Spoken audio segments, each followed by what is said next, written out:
හරි. ආයුබෝවන් පුතේ. අපිට එතකොට මුල් ක්ලාස් ළමයින්ට දැන් අපිට පටන් ගන්න තියෙන්නේ 13 වසරේ පළවෙනි පාඩම. කළමනාකරණය කියන පාඩම. දැන් 13 වසරේ පාඩම් ටිකට යද්දී අපි විශේෂයෙන් තේරුම් ගන්න ඕනේ 12 වසරේ පාඩම් වගේ නෙමෙයි 13 වසරේ පාඩම්. ලොකු පාඩම්. ටියුට් එකේ සයිස් එක දැක්කත් ඕගොල්ලන්ට ඒක තේරෙයි. අනික තමයි ඇත්තටම අර උසස් පෙළ මට්ටමට තියෙන පාඩම් තමයි 13 වසරේ තියෙන්නේ. ඒ කියන්නේ ටියුට් එක විතරක් බලලා නෝට් එක බලලා එහෙම තේරුම් ගන්න ටිකක් අමාරුයි. අපි මීට කලින් අහලම නැති අලුත්ම සංකල්ප තමයි 13 වසරේ පාඩම් වල තියෙන්නේ. ඒ නිසා 12 වසරේ පාඩම් වලට වඩා වැඩි වරදවීමක් තියලා 13 වසරේ පාඩම් ටිකට සම්බන්ධ වෙන්න. මොකද මේ කොටසෙන් 13 වසරේ පාඩම් වලින් එනවා ප්‍රශ්න හතරක්. හතරෙන් දෙකක් අනිවාර්යෙන් ලියන්න ඕනේ. ඒ හින්දා 100කවත් ගොඩ දාගන්න බෑ 13 වසරේ පාඩම් ටික අවුදියෝ. 12 වසරේ පාඩම් ටිකෙන් උපරිම ලියන්න පුළුවන් ප්‍රශ්න 3යිනේ. දෙකක් අනිවාර්යෙන් මේවෙන් ලියන්න එපා. MCQ එකේ සැලකිය යුතු ප්‍රමාණයක් 13 වසරෙන් එනවා. ඒතර අපි දැන් අර හෙට කරන්න තිබ්බ ක්ලාස් එක දැන් හෙට අර පන්ති ගොඩක් තියෙන හින්දා මම බැලුවේ මේ අද කරලා දාන්න පුළුවන්ද කියලා. දැන් ළමයි හැමෝම පුළුවන් කියලා කිව්ව හින්දා අද දැම්මා. කොහොමත් අපි වීඩියෝ එකක් YouTube එකට දාන හින්දා ඔයගොල්ලන්ට ඒකෙන් කවර කරගන්න පුළුවන්. සමහර ළමයින්ට තාම ටියුට් ලැබෙලා නැති ළමයි කීප දෙනෙක් ඉන්නවා. ඒතර ඒගොල්ලෝ ටියුට් එක ගත්තට පස්සේ වීඩියෝ එක බලලා පාඩම කවර කරගන්න පුළුවන්. දැන් කලමනාකරණය කියන පාඩම. කලමනාකරණය කියන්නේ මොකක්ද? කොහොමද මේක ආවේ? දැන් ඔය දර්ශනය එන්නේ කලමනාකරණය කියන්නේ පුතේ දර්ශනයක්. ඒ කියන්නේ මාර්ගයක්. දැන් ව්‍යාපාර කරනකොට ව්‍යාපාර කරන අයට තිබ්බා ප්‍රශ්න කීපයක්. ලොකුම ගැටලුව තමයි දැන් ව්‍යාපාරයක් කරගෙන ගිහිල්ලා දැන් ව්‍යාපාර කරන හැමෝටම තියෙනවානේ ළඟා කරගන්න බලාපොරොත්තු වෙන අරමුණු. දැන් බිස්නස් කරන හැමෝටම තමන්ගේ අරමුණු වලට ඒ බලාපොරොත්තු වෙන විදිහටම ය아가න්න බෑ. ඒක තමයි ව්‍යාපාර කරන අයට තියෙන ප්‍රශ්නේ. අරමුණු තිබ්බට අරමුණු ළඟා කරගන්න බෑ ඒ විදිහට. අනිත් එක තමයි ව්‍යාපාර මහ පරිමාණ වෙන්න කාර්යක්ෂමතාවය අඩු වෙන්න පටන් ගත්තා. ඒ කියන්නේ සාමාන්‍යයෙන් දැන් ව්‍යාපාරය පොඩියට තියෙනකොට ලැබෙන ලාභයක් තියෙනවනේ. ව්‍යාපාරයේ මහ පරිමාණ වෙනකොට එහෙමනම් ඒ ලාභය ඩබල් වෙන්න එපා. අන්න එහෙම උනේ නේ. ඒ කියන්නේ දැන් අර පොඩියට තියෙන කාලේ හම්බෙන ලාභේ ටුක්ටක් එහෙම මෙහෙන් වැඩි වෙලා තමයි මහා පරිමාණ වෙනකොට ආන්නේ. ඒකම ටාගට් වලට යන්න තමාරු වෙන්න පටන් ගත්තා. මහා පරිමාණ වෙන්න. අන්න එතකොට මේකට හොයන්න පටන් ගත්ත විසඳුම. හේතු හොයන්න පටන් ගත්තා. එහෙම හොයනකොට හම්බ වෙච්ච විසඳුම තමයි කලමනාකරණය. කලමනාකරණයක් ඇතුව වැඩ කරන්න එතකොට අරමුණු ළඟා කරගන්න පුළුවන් කියන එක තමයි එතකොට මේ දර්ශනයෙන් පෙන්නලා දුන්නේ. එතකොට මේකෙදී පෙන්නලා දෙනවා සම්පත් කාර්යක්ෂමව පාවිච්චි කරන්න ඕනේ.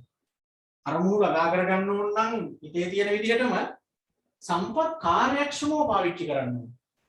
කාර්යක්ෂමව කියන්නේ අපතේවක් නැතුව. මොකද අපිට ව්‍යාපාර කරනකොට කාට වුණත් ඒ තමන්ගේ අරමුණු වලට යන්න වෙලා තියෙන්නේ සීමිත සම්පත් ටිකක් එක්ක. ඇතිතරම් සම්පත් තිබ්බනම් ඒත් ප්‍රශ්නයක් නැහැ. සීමිත සම්පත් නේ තියෙන්නේ. අපි දන්නවානේ සම්පත් සීමිතයි කියලා. එතකොට මේ සීමිත සම්පත් වලින් අරමුණු වලට යද්දී යන්න බැරි වුණාම ඒකට විසඳුම තමයි ඒගොල්ලෝගේ සම්පත් පාවිච්චි කරන්න ඕනි කාර්යක්ෂමව. يعني චුට්ටක්වත් අපතේවක් නැතුව. එතකොට අපිට පුළුවන් අරමුණු සඵලදායීව ළඟා කරගන්න. සම්පත් අපතේවන්නේත් නැතුව අරමුණු ටික සඵලදායීව ළඟා කරගන්න නම් එහෙම ළඟා කරගන්න ඕන නම් හැම වෙලේම සැලසුම් කරණයක් ඇතුව වැඩ කරන්න. සංවිධානකරණයක් ඇතුව වැඩ කරන්න. හොඳ මෙහෙයවීමක් තියාගන්න. හොඳ පාලනයක් තියාගන්න. ඔන්න ඔය හතර හොයාගන්න. සැලසුම් කරණයක් ඇතුව වැඩ කරන්න. සංවිධානකරණයක් ඇතුව වැඩ කරන්න. හොඳ මෙහෙයවීමක් තියාගන්න. හොඳ පාලනයක් තියාගන්න. එතකොට අපිට පුළුවන් අරමුණු වලට අපි බලාපොරොත්තු වෙන විදිහටම යන්න. ඒක තමයි මේ දර්ශනයෙන් පෙන්නලා දීලා තියෙන්නේ. දැන් කලමනාකරණය කියන එක අපි වචනේ ලියනකොට මෙහෙමනේ ලියන්නේ. අපිට පුළුවන් ওই වචනේ මෙහෙම කඩලා ලියන්න. කලමනාකරණය කියන. මනා කරණය කියලා කඩලා ලිව්ව හැකි ඒ වචනේ. එහෙම ගත්තාම මේ කල කියන එකේ තේරුම පුතේ කල යුතු දේ කියන එක. කල යුතු දේ. මනා කියලා කියන්නේ මනා ලෙස කියන එක. මනා ලෙස. කරණය කියන්නේ කරන්න. කල යුතු දේ මනා ලෙස කරන්න කියන එක තමයි කලමනා කරණය කියන වචනේ තේරුම. වචනේ තේරුම මම මේ කියන්නේ නිර්වචනයක් හැඳින්වීමක් නෙවෙයි. වචනේ හැදුනේ එහෙමයි. කල මනා කරණය කල යුතු දේ මනා ලෙස කරන්න. මේ කල යුතු දෙයට අපිට කියන්න පුළුවන් හරි දේ කියන. හරි දේ. මනා ලෙස කරනවා කියන්නේ හරි විදිහට කරන්න.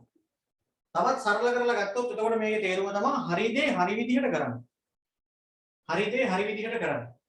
ඔක තමයි කලමනාකරණය කියන එක ආවේ ඔහොම. ඉතින් ඒකෙදි තමයි මේ ව්‍යාපාරිකයන්ට තමන්ගේ අරමුණු වලට යන්න බැරි වෙනකොටනේ මේ හෙව්වේ කට්ටිය ඇයි මේ අරමුණු වලට යන්න බැරි මොකද්ද මේ හේතුව? ඇයි අපිට මේ සීමිත සම්පත් ටික පාවිච්චි කරලා අපේ අරමුණු වලට බලාපොරොත්තු වෙච්ච විදිහටම යන්න බැරි? එතකොට හැම ව්‍යාපාරයකටම ඕනි වෙලා තියෙන්නේ තමන්ගේ අරමුණු පරමාර්ථ ළඟා කරගන්න. පරමාර්ථ වලට අරමුණු වලට යන්නේ ඕනේ.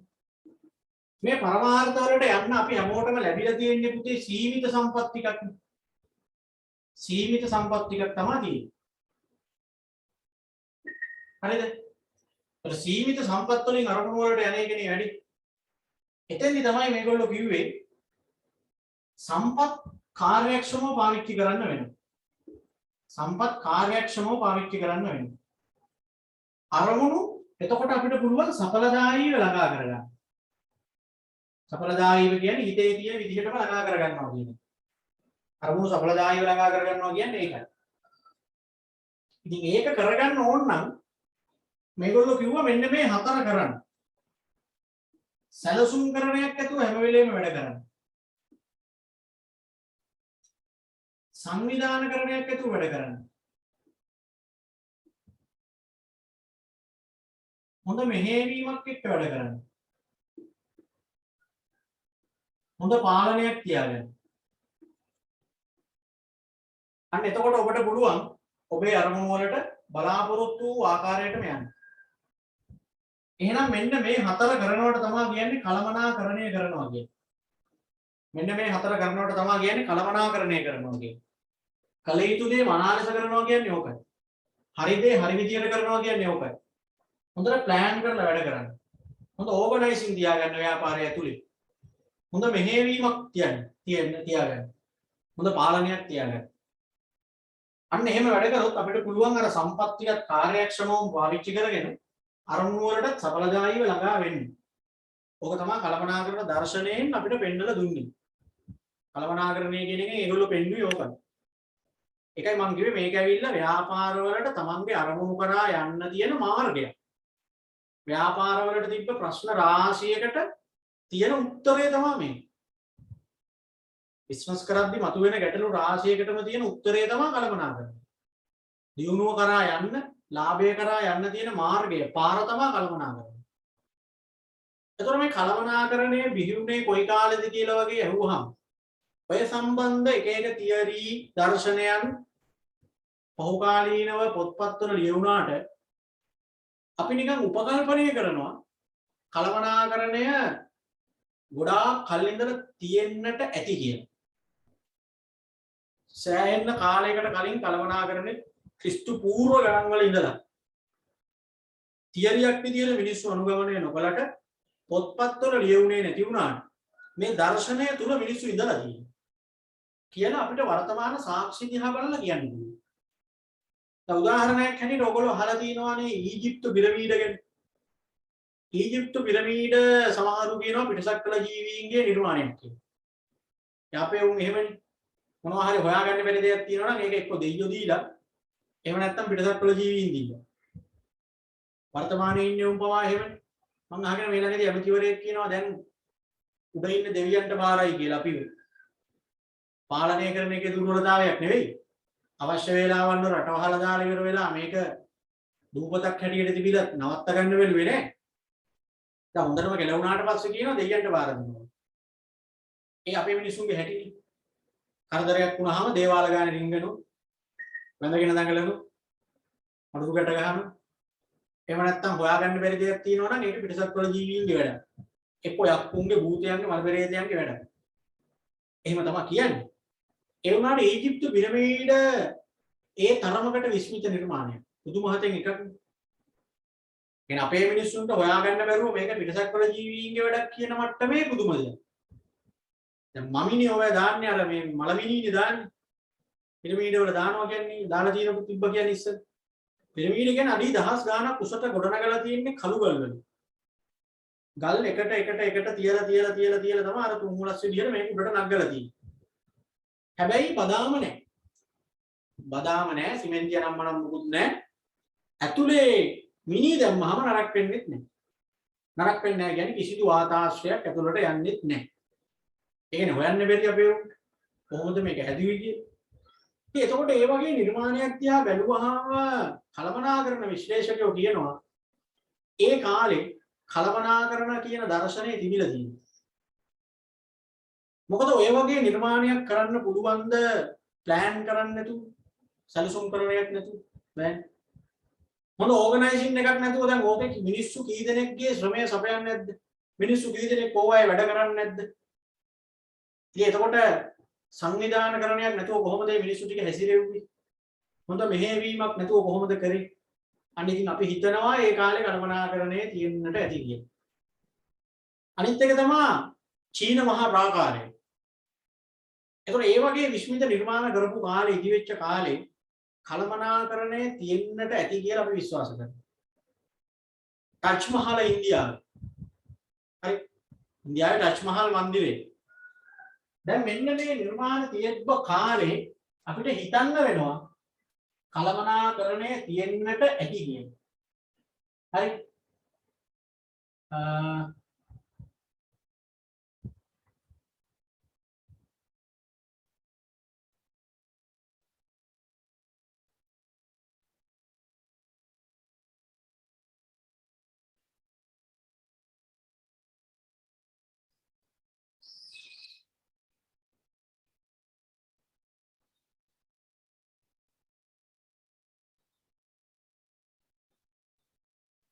මම ස්ලයිඩ් එකකින් පැහැදිලි කරන්නම්. එතකොට ඔයගලන්ට බලබලාම හිතන්න පුළුවන්.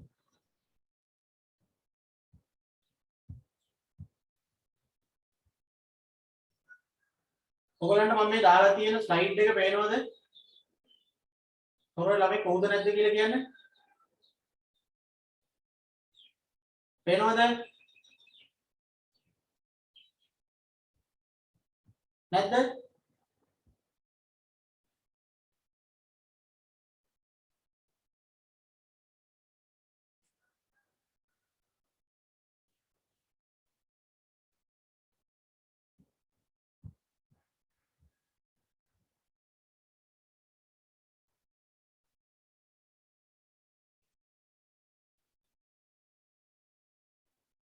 පුතේ ඔයගලන්ට මම මේ දැන් දාලා තියෙන ස්ලයිඩ් එක පේනව නේද? ඔව් සර් වෙනවා. පේනවනේ.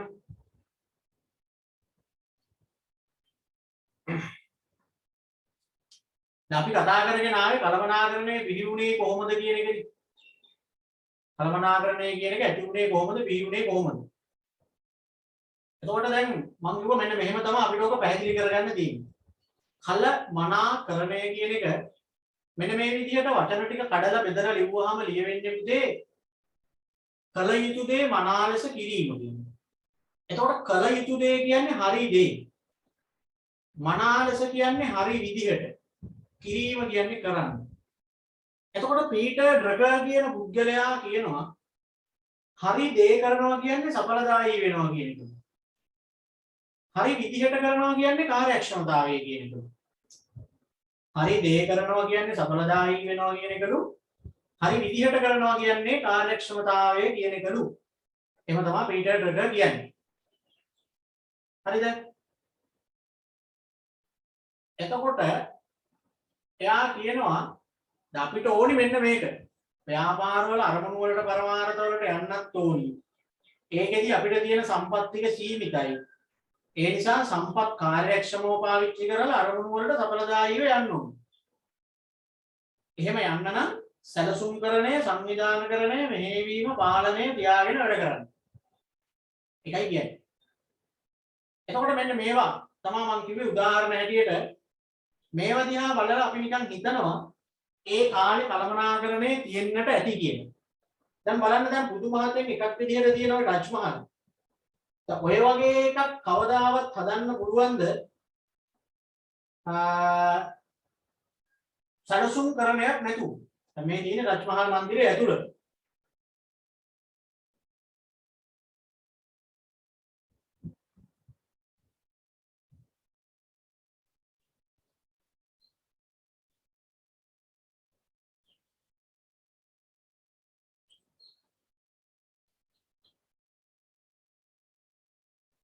හරිද?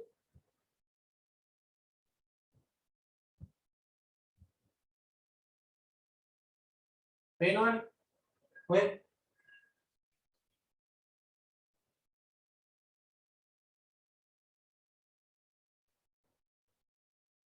ඔය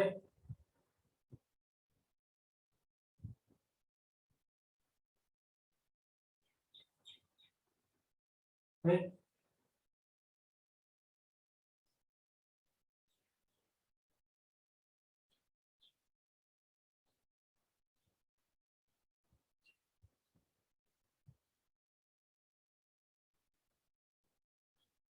ඔය මේ ඇවිල්ලා චීන මහා ප්‍රාකාරය.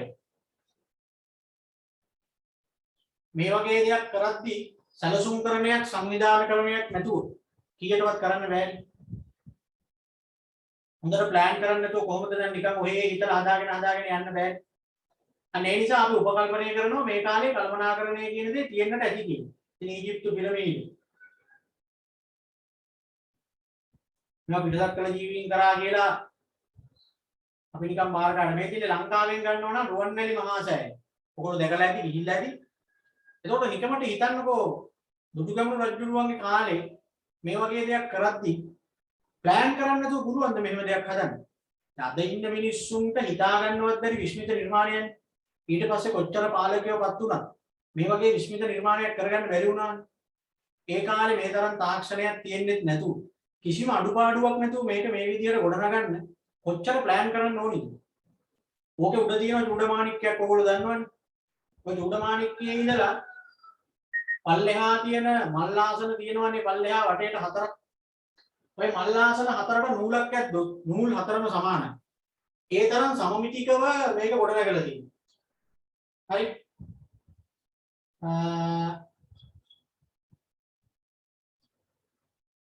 ඔය ඒ කියන්නේ මල්ලාසනයක් ළඟ ඉඳලා දැන් අපිට කීමට කියන්නේ මල්ලාසනයක් ගාවට ගිහිල්ලා දැන් ඔය රුවන්වැලි සෑය වටේ තියෙන ඕකේ පුතේ අඩි 4ක් පස්සට ගිහින් බැලුවොත් ඒ උඩ තියෙන චූඩමාණික්කේ පේනවා.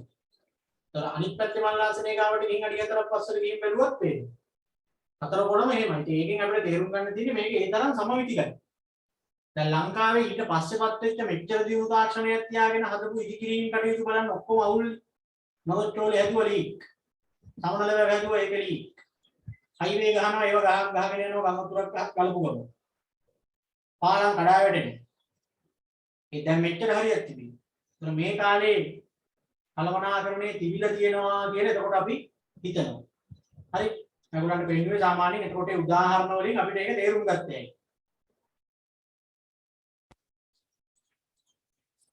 ඒ වැවිල්ල මම මේ පාඩමට ආවේ නෑ තාම. මම මේ කියන්නේ මේ කල්පනාකරණය කියන සංකල්පය, දර්ශනය, තියරිය ඉස්සෙල්ලා අපි නිකන් අවබෝධ කරගන්න බෑ මොකක් ගැනද දැන් අපි මේ හදාරන්නට යන්නේ කියලා. ඉගෙන ගන්න හදන්නේ කියලා. නැතෝ නිකන් එකපාරට ළමයි ලියා ගන්න කියලා නෝට් එක කියවගෙන ගියාට වැඩක් නැහැ නේ ඉස්කෝලේ වගේ. අවබෝධ කරලා ඉන්න එපා පාඩම තේරුම් කරගන්න. එතකොට කලමනාකරණය කියන සංකල්පය ඇතුලේ තියෙන ප්‍රධාන වශයෙන් සිත හතරයි. සැලසුම්කරණයක් ඇතුව වැඩ කරන්න. සංවිධානකරණයක් ඇතුව වැඩ කරන්න. මෙහෙයවීමක් ඇතුව වැඩ කරන්න. පාලනයක් ඇතුව වැඩ කරන්න. එතකොට තමයි ව්‍යාපාරිකයන්ට තමන්ගේ අරමුණු පරමාර්ථ වලට සඵලදායීව යන්න පුළුවන් වෙන්නේ. සම්පත් කාර්යක්ෂමව පාවිච්චි කරන්න පුළුවන් වෙන්නේ. ඒකනේ ඔය කියන්නේ. ගන්නකොට යුක්ත එක බලන්න. පොදු අභිමතාර දැන් මේමයි කල්පනාකරණයට එන්න කලින් අපි කතා කරනවා සංවිධාන ගැන. මොකද සංවිධානවල අරමුණු ළඟා කර ගැනීම සඳහාම බිහිවෙච්ච දෙයක්ලු කල්පනාකරණය.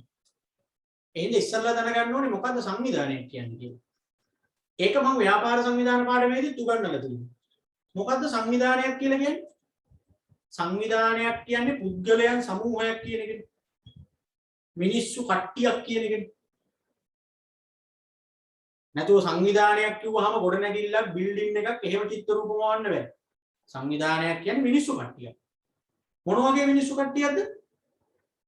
පොදු අරමුණකට යන්න එකට එකතු වෙලා වැඩ කරන මිනිස්සු කට්ටියක්. සංවිධානයක්.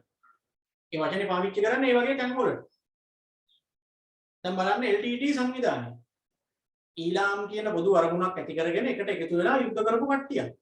ISIS සංවිධානය මිනිස්සු කට්ටිය. පොදු බල සේනා සංවිධානය මිනිස්සු කට්ටියක්.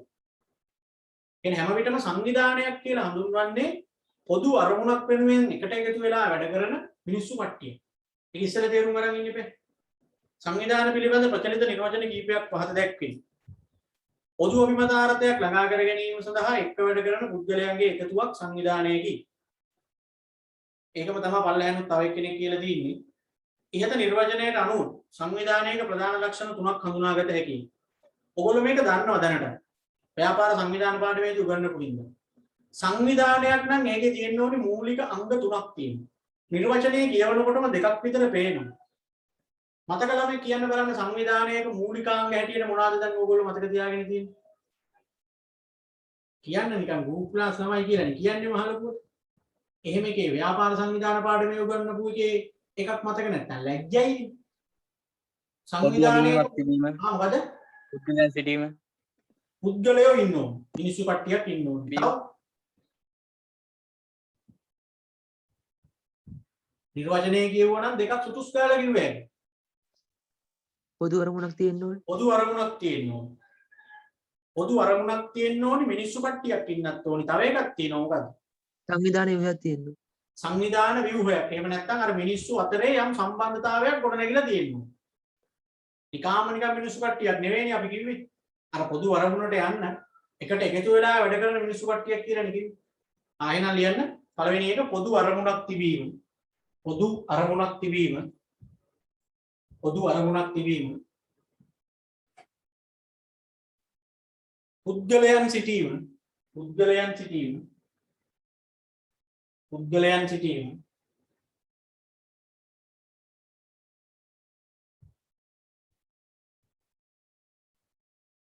පුද්ගලයන් අතර අන්තර් සම්බන්ධතාවයක් තිබීම. පුද්ගලයන් අතර අන්තර් සම්බන්ධතාවයක් තිබීම.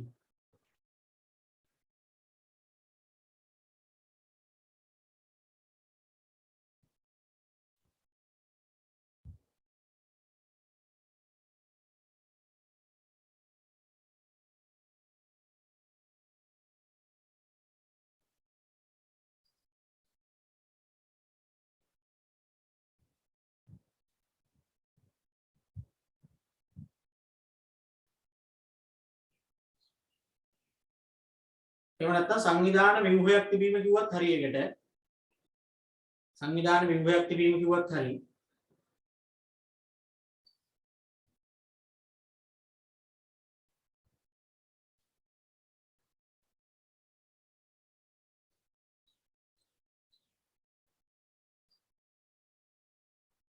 හරිද? එතකොට දැන් මේගොල්ලෝ කියන විදිහට සංවිධානවල අරමුණු ළඟා කරගන්නලු කළමනාකරණය විහිුණේ. කළමනාකරණය කියන දර්ශනය, කළමනාකරණය කියන තියරිය විහිුණේ ඒ වගේ සංවිධානවල පරමාර්ථ අරමුණු ළඟා කර ගැනීම සඳහා.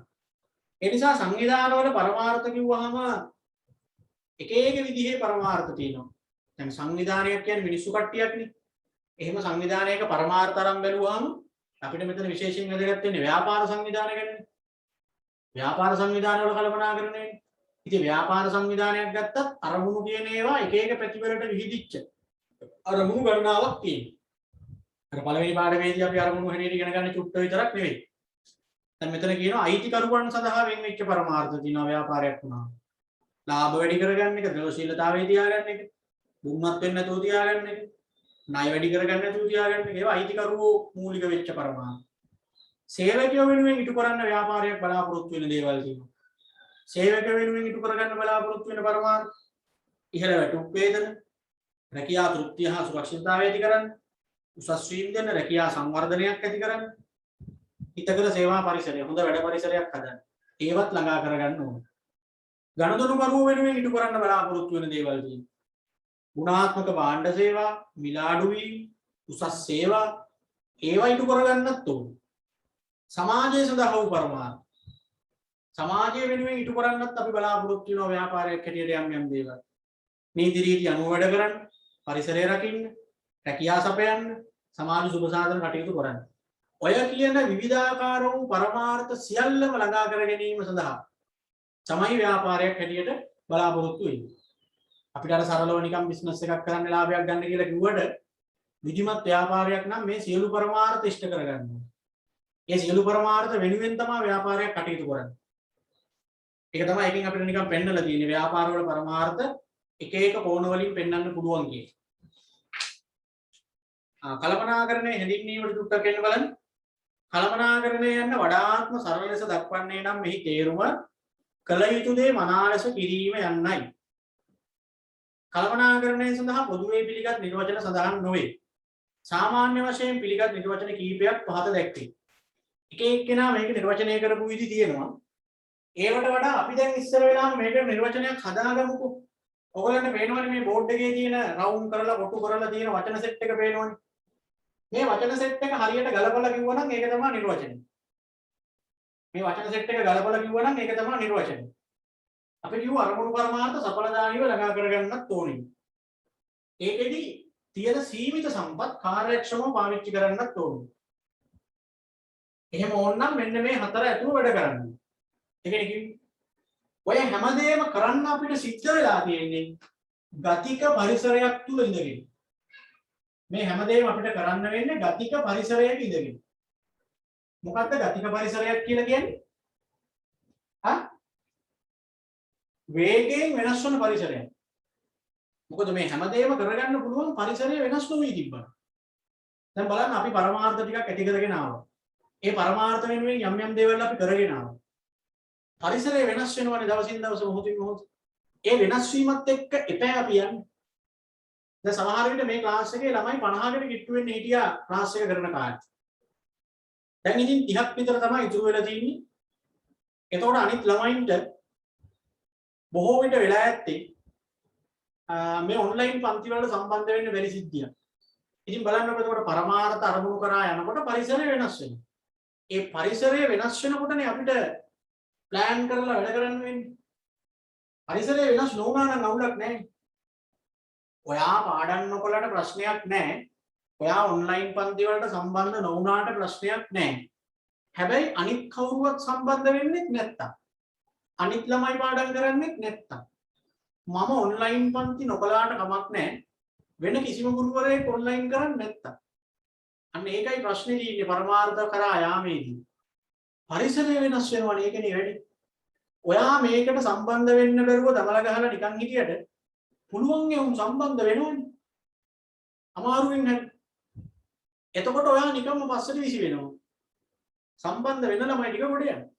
මම ඔන්ලයින් පන්ති නොකර හිටියා කියලා අනිත් ගුරුවරු කරනවනේ.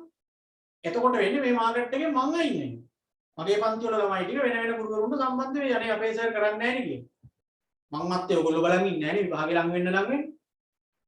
ඒ නිසායි වැඩි වෙලා තියෙන්නේ. පරිසරය වෙනස් නොවුනා නම් අපිට එච්චර හිතන්න දෙයක් නැහැ. ප්ලෑන් කර කර වැඩ කරන්න ඕනේ නැහැ. මෙතන එහෙම නැහැ. පරිසරය හරි ඉක්මනට වෙනස් වෙනවා. දැන් මේ කොවිඩ් කියලා කියන්නේත් අපිට පරිසරයෙන් ආපු බලපෑම. සම්පූර්ණ පරිසරය වෙනස් වුණා වසංගතයක් ඇවිල්ලා.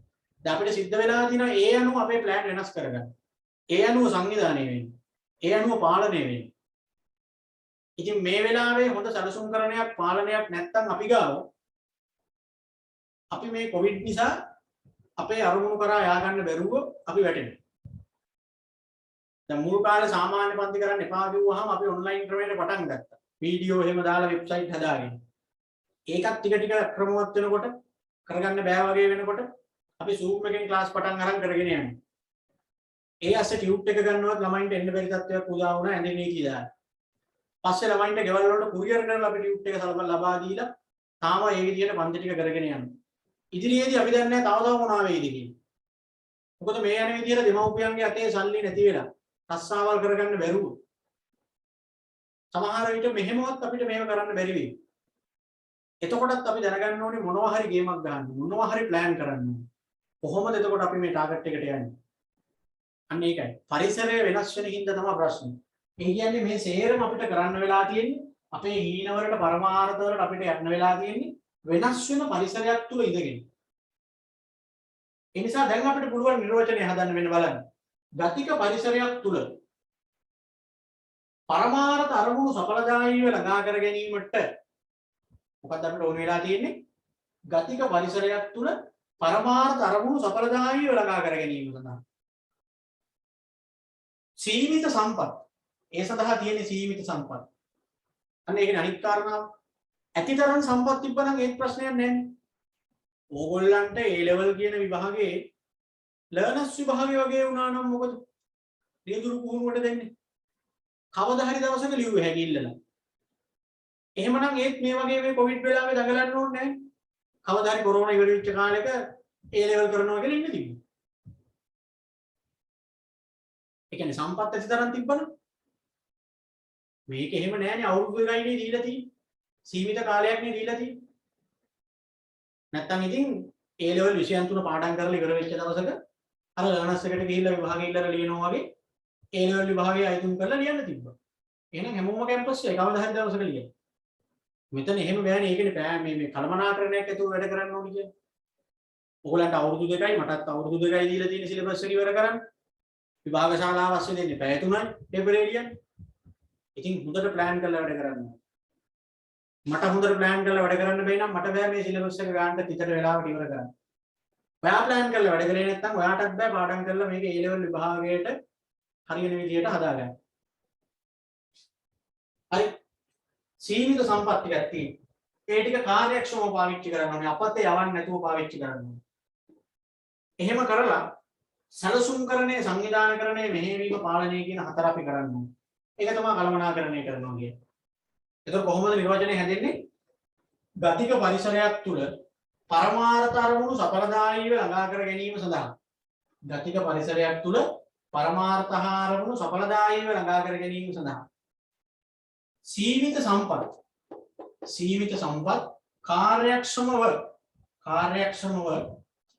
සැලසුම් කිරීම, සංවිධානය කිරීම, මෙහෙයවීම, පාලනය කිරීම. කළමනාකරණය. හදමු බලන්න කොහොමද කළමනාකරණය නිර්වචනය හදන්නේ?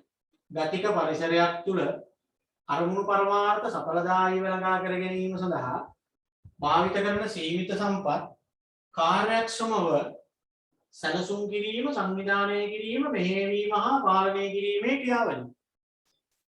කළමනාකරණය. ක්‍රියාවලිය කියන්නේ මෙතන හතරක් තියෙන හින්දා.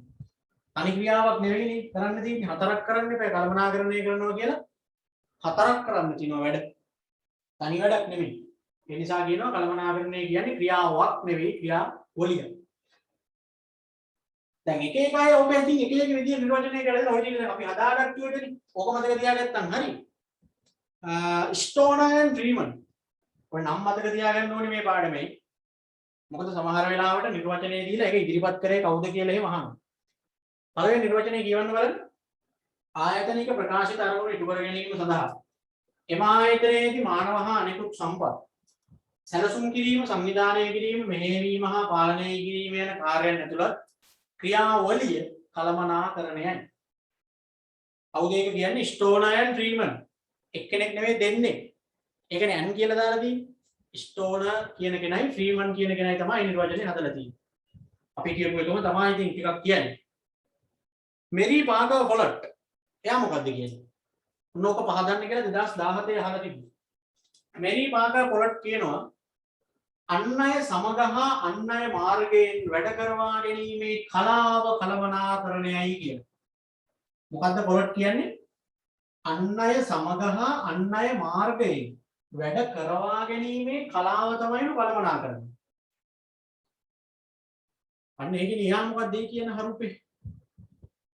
දැන් ඕගොල්ලෝ මැනේජර් කියන චරිතය දකින්නේ යම් කිසි තැනකට ගියාම වැඩ කරන චරිතයක් හැටියටද නැත්නම් නිකන් ඔහේ ආතල් එකේ ඉන්න චරිතයක් විදියටද පේන්නේ අපිට මැනේජර්ව. දැන් බැංකුවකට ගියාම එතන මැනේජර් ඉන්නවා පේනවා.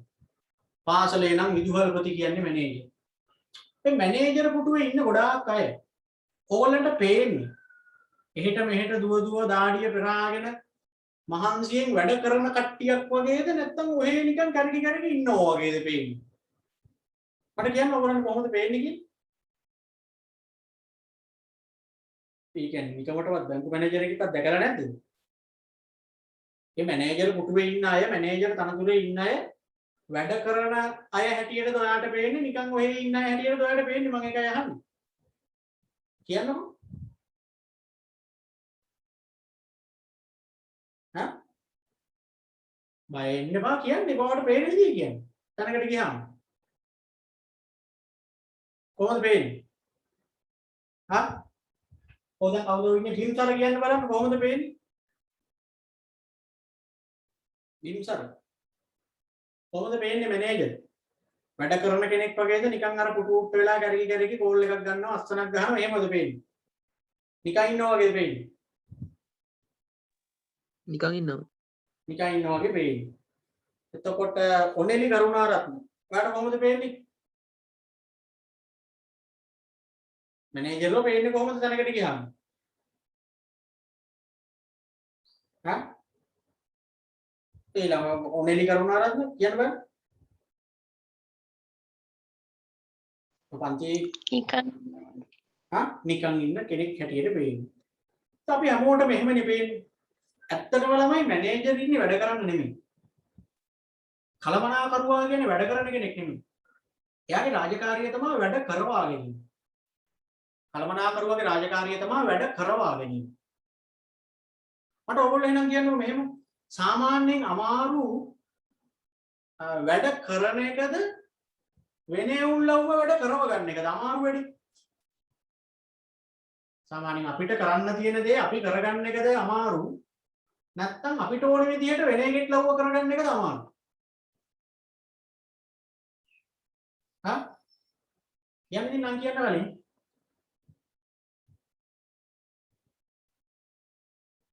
මොකද අමාරු? වැඩ කරන එකද අමාරු? අනිත්‍ය උල්ලව්ව වැඩ කරව ගන්න එකද අමාරු? හා? අනිත් උල්ලව් අනිත් උල්ලව්ව වැඩ කරව ගන්න එක තමයි අමාරු වැඩේ උතන.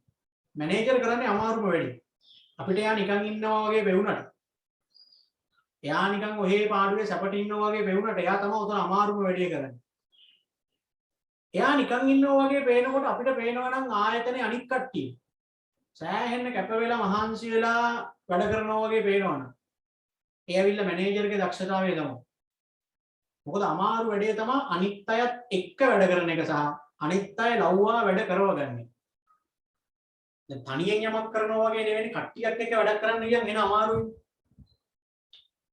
දැන් මොන වැඩේ කරන්න ගියත් කට්ටියක් එක්ක කරනකොට අමාරුයි. දැන් පාඩම් කරන එක වුණත් තනියෙන් කරනවා වගේ නෑ කට්ටියක් එක්ක කරනකොට. පරස්පර අදහස් වෙනවා. වෙන වෙන අවදාන වලට යනවා. අපි කියන ඒවා අනිත් අය පිළිගන්නේ නෑ. ඒ හින්දා කට්ටියත් එක්ක වැඩ කරන එක හරි අමාරුයි. ඒ වගේම තමයි අනිත් අය ලව්වා අපිට වුණා විදිහට වැඩ කරව ගන්න එකත් හරි අමාරුයි. දැන් ඔයාට කඩේට ගිහිල්ලා පෑනක් ගේන්න ඕන නම් ඔයාට පෑනක් ගේන්න පුළුවන් කඩේට ගිහිල්ලා. ගෙදර ඉන්න පොඩි එකෙක්ව එහෙම කඩේට යවලා පෑනක් ගෙන්න ගන්න කොච්චර අමාරුද බලන්න. හරි අමාරුයිනේ. ඒ වගේ තමයි මැනේජර්ට මෙතන කරන්න වෙලා තියෙන්නේ. අනුන් ලවා වැඩ කරවා ගැනීමේ කලාව තමයිලු කලමනාකරණය කියන්නේ. මෙරි පාගල් පොලට් තමයි එහෙම කියන්නේ. එයා කියනවා අනුන්ගෙන් වැඩ ගන්න තියෙන කලාවක්ලු කලමනාකරණය. ඇයි කලාවක් කියන්නේ? කලාව කියන්නේ මොන වගේ දේවල් වලටද සාමාන්‍යයෙන්? කලාව කියන්නේ දැන් චිත්‍රපටි, ටෙලි නාට්‍ය, සින්දු, චිත්‍ර මේවටනේ අපි නිකන් කලා කටයුතු කියලා කියන්නේ. කලාකරුවෝ කියන්නේ ඒගොල්ලන්ට ගායකයන්ට, නළු නිලියන්ට, චිත්‍ර ශිල්පීන්ටනේ අපි කියන්නේ කලාකරුවෝ කියන්නේ. ඇයි ඒවට කලාව කියන්නේ? ඒවැය තියෙන අමුතු දෙයක්. ඒ කලාව කියන්නේ ඒකයි. දැන් බලන්න ඕගොල්ලන්ට ජනප්‍රිය සින්දුවක් යනකොට ජනප්‍රිය සින්දුවක් කොහේ හරි යනවා ඇහෙනකොට ඒ ඉතුරු පද ටික ඉබේ මිමිනෙනවනේ. කියවෙනවනේ. අපේ ගෙදර ඉන්න මොන්ටිසෝරි යන වයසේ ළමයි. මූට ඉස්කෝලේ වැඩක් කිව්වහම පස්සේ මරන්න ඕනි ඒක කියලා දෙන්න. ඔය කොහේද සින්දුවක් යනවා ඇහෙනකොට මොකක් හරි දැන් ඔය මේ කාලේ යන මොකක් හරි එක බැරි මරගාද ඒක කියන්නේ. වැරදියට හරි පද ටික ඔක්කොම ටික වගේ කියන්නේ. අර ඉස්කෝලෙන් කියලා දෙන මොකක් හරි කියලා දෙන්න ගියාම ගගහ අඬ අනෙන් අල්ලලා ටොකු වෙන යනෝනේ කියලා දෙන්න. ඒක තමයි ඒකට කලාව කියන්නේ. අපි දන්නේම නැතුව අපේ මතකයට යනවා. ඔයගොල්ලන්ටවත් එහෙම තමයි. මේ විෂය කරුණු කොච්චර පාඩම් කරත් මතකෙ හිටින්නේ නැහැ. කොහේ සින්දුවක් එහෙම ඩිංගක් යනකොට ඉතුරු ටික සුදුසු දාලා මතකයි. වාදනය යනකොට සින්දුව මතකයි. එහෙමනේ. ඒකනේ ඒකට කලාව කියන්නේ. ෆිල්ම් එකක් බලන්න හිතන්නකෝ. මම ගන්නවා ෆිල්ම් එකක් බලන්න කියලා. ෆිල්ම් එක බලලා චුට්ටක් බලනකොට නිකන් එකපාරට මට හිතෙනවා අය මම බලලා තියෙනව නෙමෙයි. ඕක මම බලලා තියෙනවා. බලනකොට ඉස්කෝලේ 10 වසරේදීවත් බලපු එකක් වෙන්නේ නැහැ. එක්ක මීට අවුරුදු 5-6කට කලින් බලපු එකක්. හැබැයි කොයි වෙලේ බැලුවා චුට්ටක් බලනකොට ඉතුරු ටික මතක් වෙනවා. නම එහෙම අමතක වෙලා අපි සමානලාට බලපුවම ආයෙ දානවා හිටපුවම. ඩවුන්ලෝඩ් කරලා ඔය CD වලින් එහෙම හම්බෙලා බලනකොට ටිකක් වෙලා කියන්නේ මම ඕක බලලා තියෙනවා. කැම්පස් යන කාලේ මම ඔය ෆිල්ම් එක බලලා තියෙනවා. ඒලෝ කරන කාලේ මම ඕක බැලුවා. අන්න බලන්න. කොච්චර කල් ගිහිල්ලා වුණත් ඒ බලපු ෆිල්ම් එකේ කතාව අපිට මතකයි. ඉතුරු ටිකක් දැන් අපි දන්නවා. ඕකේ මෙහෙමනේ වෙන්නේ. ඔය ෆිල්ම් බලනකොට කට්ටියත් එක්ක එහෙම සමහර වුන් එහෙම කියන්නේ. බලාගෙන යනකොට එක එක ඉඳගෙන කතාව කියනවා මම ඕක බලලා තියෙනවා. ඕකේ අරු මැරෙනවා, අරුට ගහනවා. ඌට වෙඩි තියෙනවා. ඒ කියන එකාට පයින් ගහන්න දෙන අපිට එතකොට. ඒටි වැඩක් නැහැ නේ කිව්වහම පස්සේ ඉතින් කුතුහලයක් නැහැ. නම අරුන් එහෙම කියනවා. ඒ තමයි හැටි. ෆිල්ම් එකක් බැලුවොත් ඒක අපිට ඒ විදිහට මතක වෙනවා. ඒ වුණාට බලන්නකෝ ව්‍යාපාර සංවිධාන පාඩමේ මොකක් හරි අහුවහම ඔයාට එකපාරට බෑනේ. එහෙම නැත්නම් මේ පාඩමට කලින් කරේ වෙනදාම පාඩම. මම දැන් අහුවොත් එහෙම හානි රක්ෂණ සහතිකය කියන්නේ මොකක්ද කියලා එකපාරට බෑ. එහෙම එකක් කියලා දුන්නද කියලා හිතෙනවා. හැබැයි ඕලෙවල් කාලේ බලපු ෆිල්ම් එකක් ගැන දැන් කීයේ ෆිල්ම් එකක් දැන් කියොත් කතාව මතකයි බැලුවා කියන්නේ. ඒකනේ ඒවට කලාව කියලා කියන්නේ. සින්දු ශාරුක් ඛාන්ගේ මූණ කාටද අමතක වෙන්නේ? එකපාරක් දැක්කහම සදාකාලික මතකේ රැඳෙනවා. නරු නිලියන්ගේ මූණ. වෙන එකෙක් ඒ වගේ එකෙක් දැක්කත් අපි කියන්න අරු ශාරුක් ඛාන් වගේ. අරු අරේ වගේ. බලන්න මේ රූපය ඇඳිලා. පාරේ හම්බෙන වෙන මිනිසුන්ගේ මූණ වල මතක ඉන්නවද? සාමාන්‍ය ලේසියකට මතක හිටින්නේ. අරගොල්ලන්ගේ පින්තූරයක් දැක්කත් මතක හිටින්නේ. ඒක තමයි කලාකරුවෝ කියන්නේ. ඒ කියන්නේ අපි නොදැනුවත්වම අපේ ඇහැ යනවා. අපි නොදැනුවත්වම අපේ මතකයට යනවා. අපි නොදැනුවත්වම අපේ සවන් ඒවට යොමු වෙනවා. එහෙම දේවල් තමයි කලාව කියන්නේ. ඒතර මෙරි පාකර් වොලට් කියනවා මේකත් හරියට අන්න ඒ වගේ. සැලසුම්කරණය, සංවිධානකරණය, මෙහෙයවීම, පාලනය කියන දේ හරියට කරනවා කියලා කියන්නේ. අර හතර හරියට කරනවා කියලා කියන්නේ. ඒක නිකන් අර අනුන්ගෙන් වැඩ ගන්න තියෙන කලාව තමයි ඒක. අනිත්‍ය උන් දන්නේව නැතුව උන් වැඩ කරනවා. අනිත්‍ය උන් ආයතනයේ වෙනුවෙන් හැඟීමෙන් කැප වෙලා මහන්සි වෙලා වැඩ කරනවා. ඒ වැඩ කරන්නේ කලමනාකරුවා ගාව අර හතර තිබිලා තියෙනවා ගන්න. එයා ඒ හතර නියමයට කරලා තියෙනවා. මැනේජර් ඒ හතර හරියට කරනවා නම් ආයතනයේ වැඩ ටික ලස්සනට යනවා. ඒක තමයි මෙරි පාකර් වොලට් කියන්නේ අන් අය සමග හා අන් අය මාර්ගයෙන් වැඩ කරවා ගැනීමේ කලාව කලමනාකරණයයි කියන්නේ. පැහැදිලිද?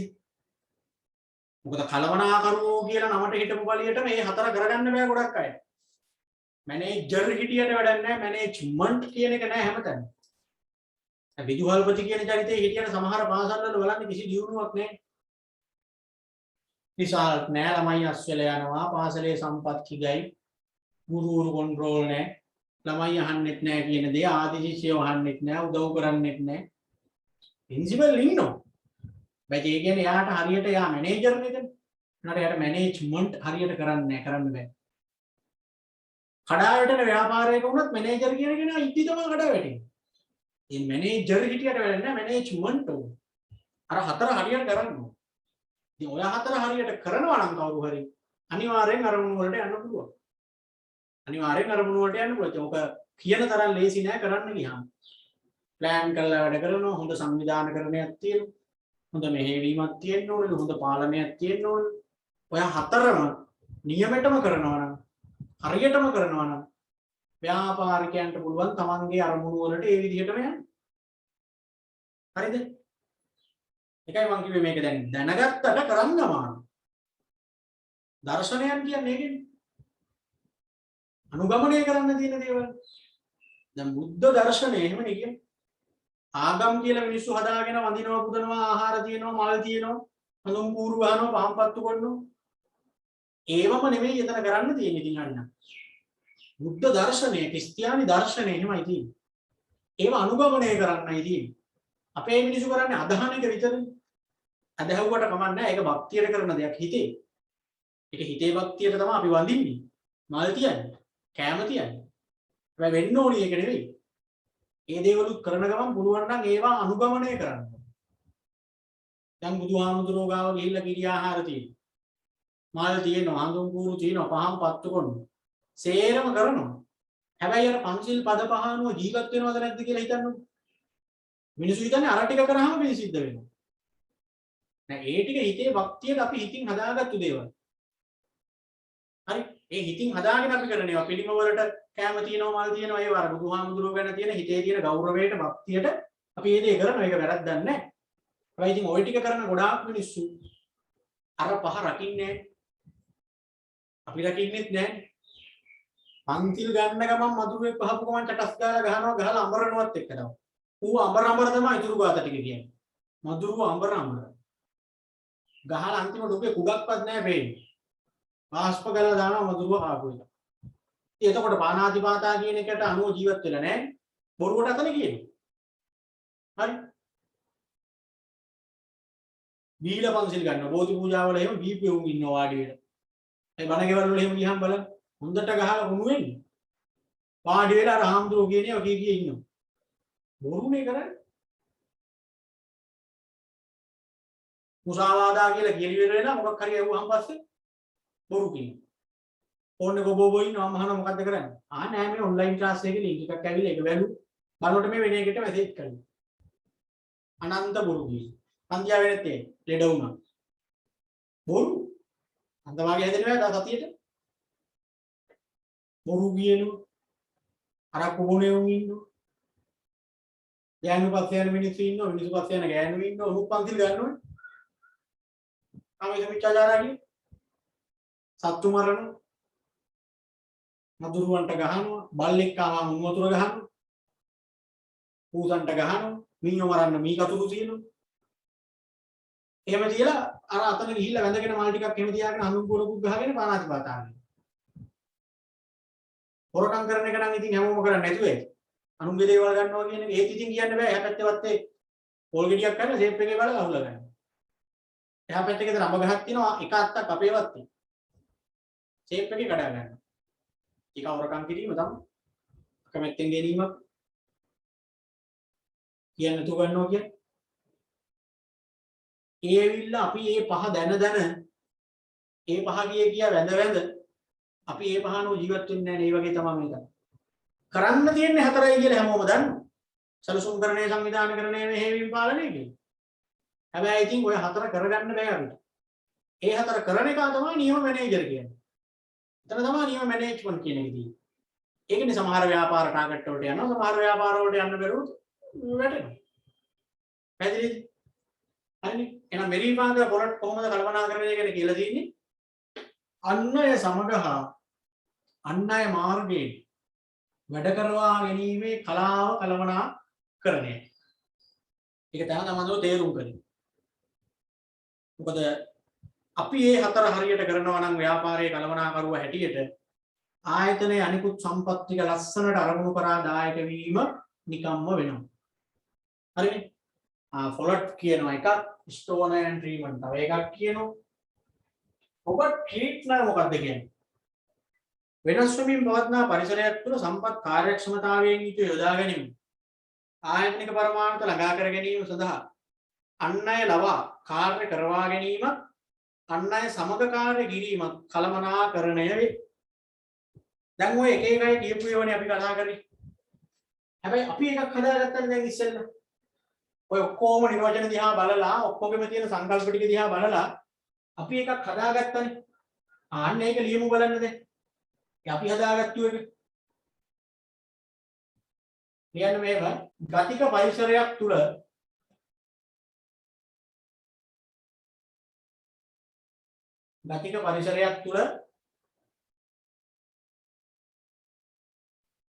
සංවිධානයක ප්‍රකාශිත පරමාර්ථ හා අරමුණු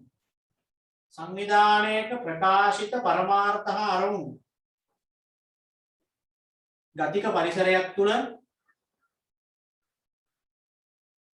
සංවිධානයක ප්‍රකාශිත පරමාර්ථ හා අරමුණු සඵලදායීව ඉටු කර ගැනීම සඳහා සංවිධානයේ සතු සම්පත්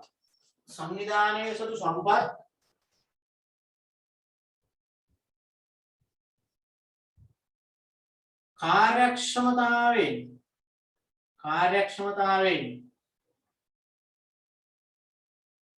සැලසුම් කරණය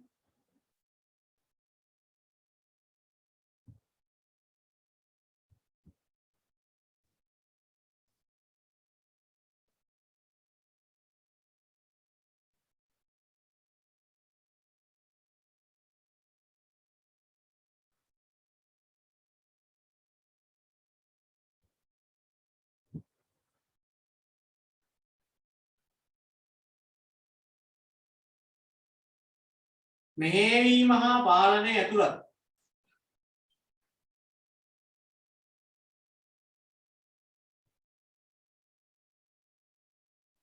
ක්‍රියාවලියකි.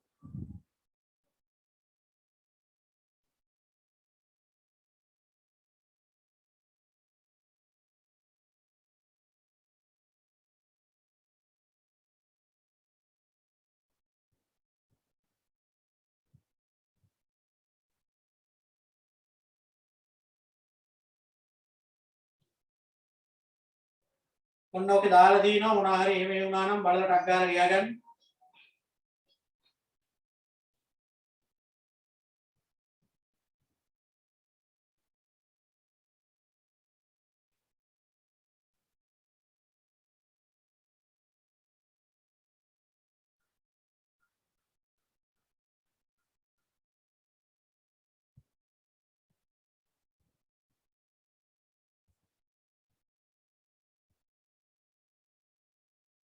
හරි නේද?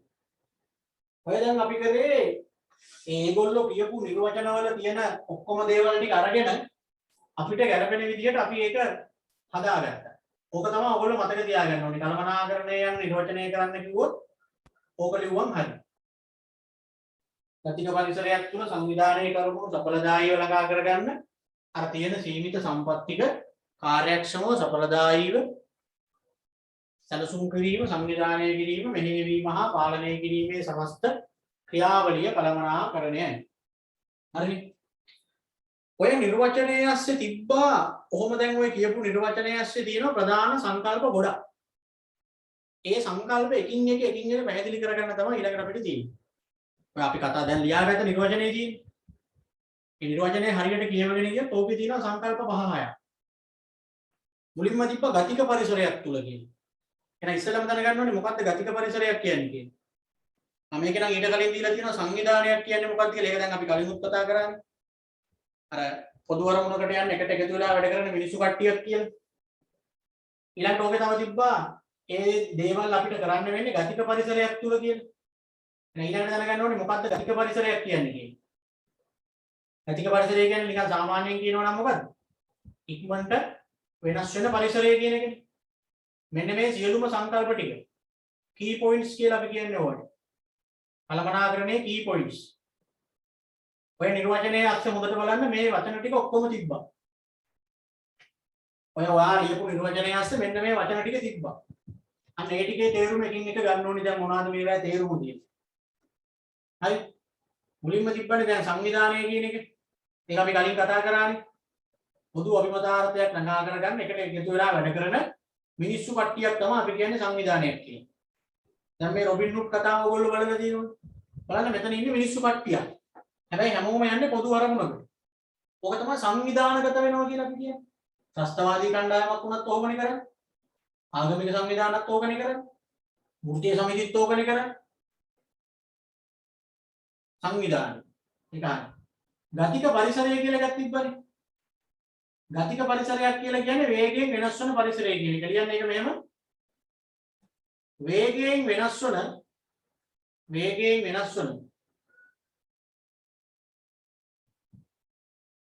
වේගයෙන් වෙනස් වන අභ්‍යන්තර හා බාහිර පරිසරය. අභ්‍යන්තර හා බාහිර පරිසරය.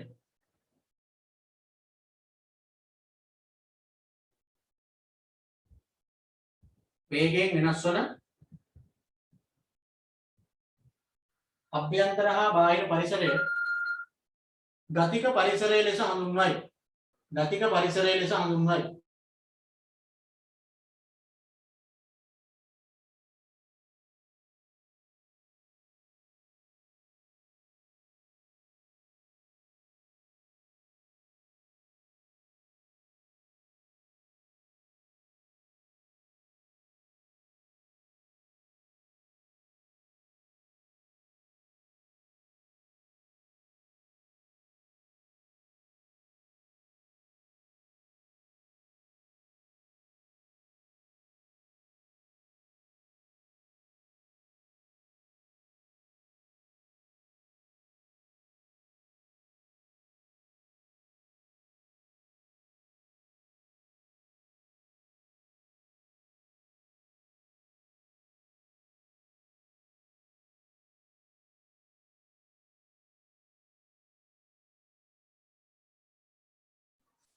හරි නේද?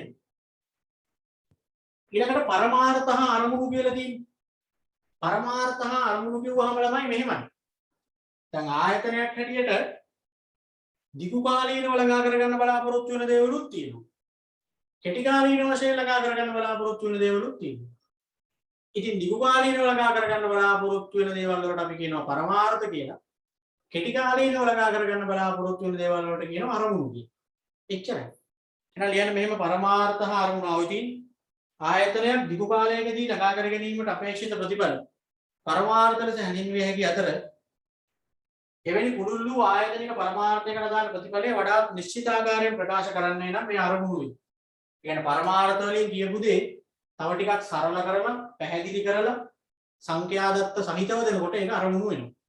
පරමාර්ථ දිගු කාලීනව හින්දා ටිකක් කුඩුල් විදිහට කියන්නේ. අරමුණු වලින් කරන්නේ පරමාර්ථ තව ටිකක් පැහැදිලි කරලා කියන්නේ. දැන් කෙටි කාලීන වශයෙන් කියන්නේ. හරිනේ? ඊළඟට ව්‍යාපාරවල සම්පත් කියන සංකල්පය තුන තිබ්බනේ මොකද සීමිත සම්පත් නේ තියෙනවා කියන්නේ. ඒ ටික කාර්යක්ෂමව පාවිච්චි කරන්න කියලා නේ කියන්නේ. සම්පත් කිව්වහම ව්‍යාපාරවල සම්පත් එක එක විදිහට එක එකයි හඳුන්වනවා. අපි ඔය සම්පත් ටික ඉගෙන ගත්ත පළවෙනි පාඩමේදී නිෂ්පාදන සම්පත් කියන. හතක් ඉගෙන ගත්තේ. භූමිය, ශ්‍රමය, ප්‍රාග්ධනය, ව්‍යවසායකත්වයේ දැනුම, කාලය, තොරතුරු කියන. ඒ ටික තමයි ඉතින් ව්‍යාපාරවල පාවිච්චි කරන සම්පත් කියන්නේ. තව සමහරු ওই ටික 7Ms විදියට හඳුන්වනවා. මානව සම්පත්, මුදල්, ද්‍රව්‍ය, යන්ත්‍ර, තාක්ෂණය, වෙළඳපොළ, කාලය, සංකල්ප, ගණතුණු කරවෝ කියන. හරි. තව කට්ටිය ඕක මෙන්න මෙහෙම කියනවා. මානව සම්පත්, භෞතික සම්පත්, මූල්‍ය සම්පත්, තොරතුරු, කාලය කියන. ඒ ඔක්කොම මතක තියාගන්න ඕනේ නැහැ. සම්පත් කියන එක දැන් අපි දන්න විදිහක් තියෙනවනේ. දැන් මම මෙතන පෙන්නලා තියෙන සම්පත් එක එක විදිහට කියන්න පුළුවන් කියන. අපි දන්න දේ මතක තියාගන්න ඕනේ. භූමිය, ශ්‍රමය, ප්‍රාග්ධනය, ව්‍යවසායකත්වයේ දැනුම, කාලය, තොරතුරු. ඒ ඔක්කොම වචන කලින් අහලා තිබ්බ වචනනේ. සංවිධානය කියන එක අහලා තිබ්බා, ගතික පරිසරය කියන එක අහලා තිබ්බා, පරමාර්ථ අරමුණු ගැනත් ලාවට අහලා තිබ්බා, සම්පත් ගැනත් අහලා තිබ්බා.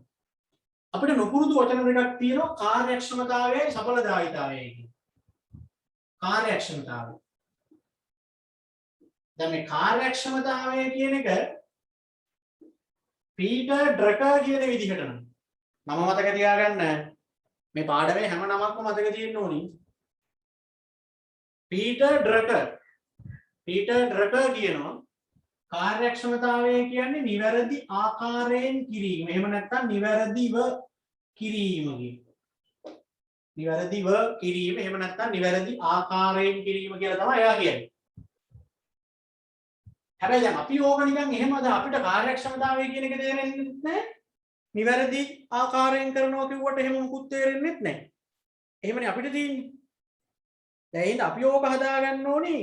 මොකද්ද මේක නිකන් සාමාන්‍ය සිංහල තේරුම? මේ කාර්යක්ෂමව හා සඵලදායීව වැඩ කරනවා කියන එකේ සිංහල තේරුම. ඕකේ සාමාන්‍ය අපේ විදියට අපි තේරුම ගත්තොත් ඒකේ තේරුම තමයි පුතේ සම්පත් අපතේවන්න නැතුව පාවිච්චි කරනවා කියන්නේ. සම්පත් චුට්ටක්වත් අපතේවන්න නැතුව පාවිච්චි කරනවා කියන එක තමයි තේරුම. හරිද?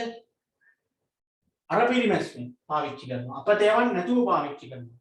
එහෙම නැත්නම් අවම යදවමකින් උපරිම නිමවුමක් ගන්නවා. ඒක තමයි අපි කාර්යක්ෂමයි කියන්නේ ඒක. දැන් බල්බ් එකක් ගන්නකො.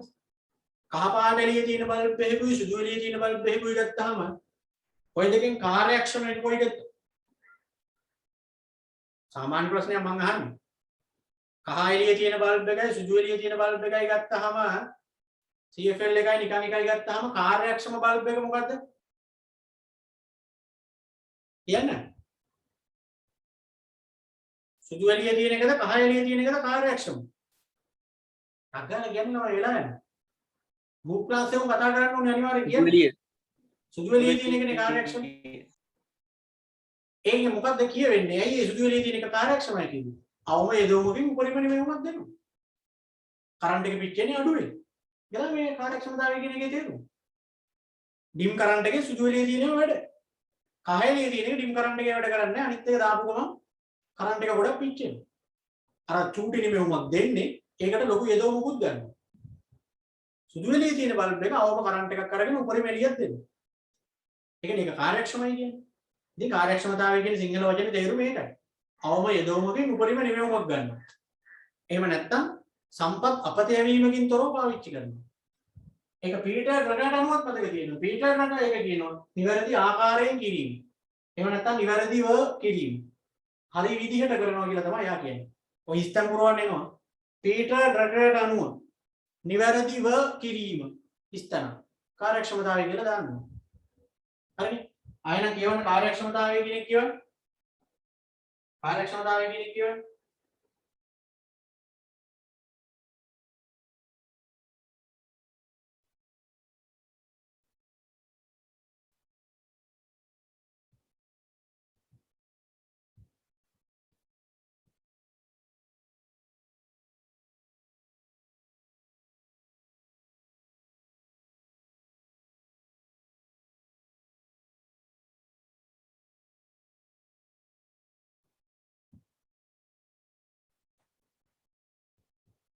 භාවිත කරන සීමිත සම්පත් අපතේ යාමකින් තොරව ඒවායින් උපරිම ප්‍රයෝජන ලබා ගැනීම කාර්යක්ෂමතාවය යනුවෙන් සරලව හඳුනාගත හැකියි. ඒ අනුව අවම සම්පත් ප්‍රමාණයකින් උපරිම නිමවුමක් ළඟා කර ගැනීම කාර්යක්ෂමතාවය ලෙස හඳුන්වයි. බොහෝ විට මේ කෙටියෙන් හඳුන්වන්නේ කටයුතු නිවැරදිව කිරීම යන්නයි doing thing right. ඊළඟට සඵලදායීතාවය කියලා වචනය. සඵලදායීතාවය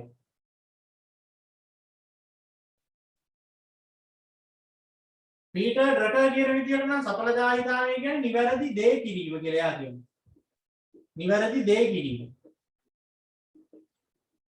කොහොම කිව්වට අපිට තේරෙන්නේ නැහැනේ. මේකේ සිංහල තේරුම ගත්තොත් එහෙම මේකේ තේරුම තමයි අපේක්ෂිත අරමුණු අපේක්ෂිත කාල සීමාව තුලදීම ළඟා කර ගන්නවා කියන එක. අපේක්ෂිත අරමුණු වලට අපේක්ෂිත ආකාරයෙන්ම යනවා.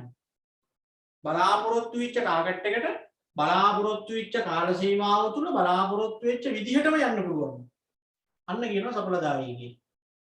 හරි. එහෙම තමයි සඵලදායී කියන්නේ. කියවල සාර්ථකත්වයේ සඳහා කාර්යක්ෂමතාවයේ පමණක් ප්‍රමාණවත් නොවේ. එනම් අදාළ පරමාර්ථ නිශ්චිත කාල සීමාවක් තුල ළඟා කරගත යුතුය. මේ සඵලදායීතාවය ලෙස හඳුන්වනවා. නැතහොත් නිවැරදි දේ කිරීමයි. පීටර් ඩ්‍රකර් කියන දෙක මතක තියාගන්න. නිවැරදි ආකාරයෙන් කරනවට යා කියන්නේ කාර්යක්ෂමතාවය. නිවැරදි දේ කරනවට යා කියන්නේ සඵලදායීතාවය. හරි? නිවැරදි ආකාරයෙන් කිරීම නිවැරදි දේ කිරීම. doing thing right doing right thing. එක වචනයක් මාරු වෙන එක විතරයි වෙන්නේ. ඒක පැටලෙනවා. කොච්චර ඔබ කියලා දුන්නත් සිස්ටම් පුරවන්න ආවම මාරු කරලා ලියනවා ළමයි. නිවැරදි දේ කිරීම ඇහුවහම සඵල කාර්යක්ෂමතාවය කියලා කියනවා. නිවැරදි ව කිරීම කිව්වහම සඵලදායීතාවය කියලා. ඒක වැරදි. නිවැරදි දේ කරනවා නම් සඵලදායීතාවය. නිවැරදි විදිහට කරනවා නම් කාර්යක්ෂමතාවය. හරිද? ඵලදායීතාවය. ඒක නම් කලින් අහලා තියෙන වචනයක් නේ. ඉකෝන් වල එහෙමත් අහලා තියෙනවනේ. ඵලදායීතාවය කියන්නේ යෙදවුමකින් ලැබිය හැකි නිමෙවුම කියන එකනේ. යම්කිසි යෙදවුම් ප්‍රමාණයකින් අපි ලබා ගන්නා නිමෙවුමට කියනවා ඵලදායීතාවය. දැන් මිනිස්සු 10 දෙනෙක් එක්ක ඒකක 100ක් නිපදවනවා. එහෙනම් අපිට ඵලදායීතාවය හොයන්න පුළුවන් 100 බෙදන්න ඕනි 10යි. එක මිනිහෙක්ගේ ඵලදායීතාවය එනවා. නිමෙවුම් බෙදීම යෙදවුම්. එහෙම නිකන් ඒක අලුත් එකක් නෙවෙයි ඒක. ඵලදායකත්වයේ යනු යෙදවුම් නිමෙවුම් අතර අනුපාතික සම්බන්ධයයි. මෙතන වචන තුනක් ආවා. ගොඩක් වෙලාවට අහනවා මේ වචන තුන පැහැදිලි කරලා මේ තුනේ සම්බන්ධය ලියන්න කියලා. දැන් තුන පැහැදිලි කරගත්තා කියන්නකො. කාර්යක්ෂමතාවය කියන්නේ අවම යෙදවුමකින් උපරිම නිමෙවුමක් ගන්න එක. සඵලදායීතාවය කියන්නේ අපේක්ෂිත අරමුණු අපේක්ෂිත ආකාරයෙන්ම ළඟා කරගන්න එක. ඵලදායීතාවය කියන්නේ යෙදවුමකින් ලැබිය හැකි සාමාන්‍ය නිමෙවුම. එහෙමනේ කියන්නේ. මේ තුන සම්බන්ධ කරන්නේ කොහොමද? මේ තුන සම්බන්ධ කරන්නේ කොහොමද? සම්බන්ධ කරන්නේ මෙහෙමයි. ඵලදායීතාවය වැඩි වෙන කරගන්න නම් මේ දෙකම වැඩි කරගන්න ඕනේ කියලා කියනවා. කාර්යක්ෂමතාවයයි සඵලදායීතාවයයි දෙකම වැඩි වෙනකොට ඵලදායීතාවය නිකම්ම වැඩි වෙනවලු. ඒක තමයි තුන් දෙනාගේ සම්බන්ධය. ඒ කියන්නේ කාර්යක්ෂමතාවයයි සඵලදායීතාවයයි ඉහළගේක තියාගත්තොත් ඵලදායීතාවය වැඩි වෙනවා කියලා කියනවා. හරිනේ? ඒ තුන් දෙනත් හරි. සැලකිය යුතුයි කියලා හැබැයි දාලා තියෙන සම්බන්ධය. කල්පනාකරණයේදී කාර්යක්ෂමතාවය හා සඵලදායීතාවය ඉහළගයක් ගන්නා විට ඵලදායකත්වයේ ඉහළගයක් ගනිමු.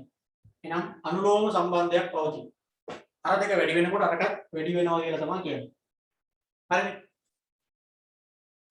ඊළඟට දැන් ඔය කාර්යක්ෂමතාවයයි සඵලදායීතාවයයි කියන වචන දෙක ගැන පොඩි වහුවක් තියෙනවා. මොකද හැමෝටම මේ දෙක එකපාර ළඟා කරගන්න බැරි සීන් එකක් නෙදී. කාර්යක්ෂමතාවය තියෙනවා සඵලදායී. එක්ක සඵලදායී කාර්යක්ෂමයි. අපි අවස්ථා හතරක් අඳුර ගන්න ඕනේ.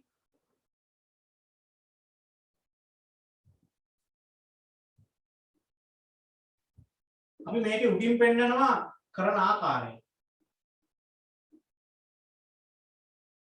කරහට පෙන්නනවා කරන දේ. කෙනෙකුට ඕනනම් හරි දේ කරන්නත් පුළුවන්. වැරදි දේ කරන්නත් පුළුවන්. ඒ කරන එක හරි විදිහට කරන්නත් පුළුවන්.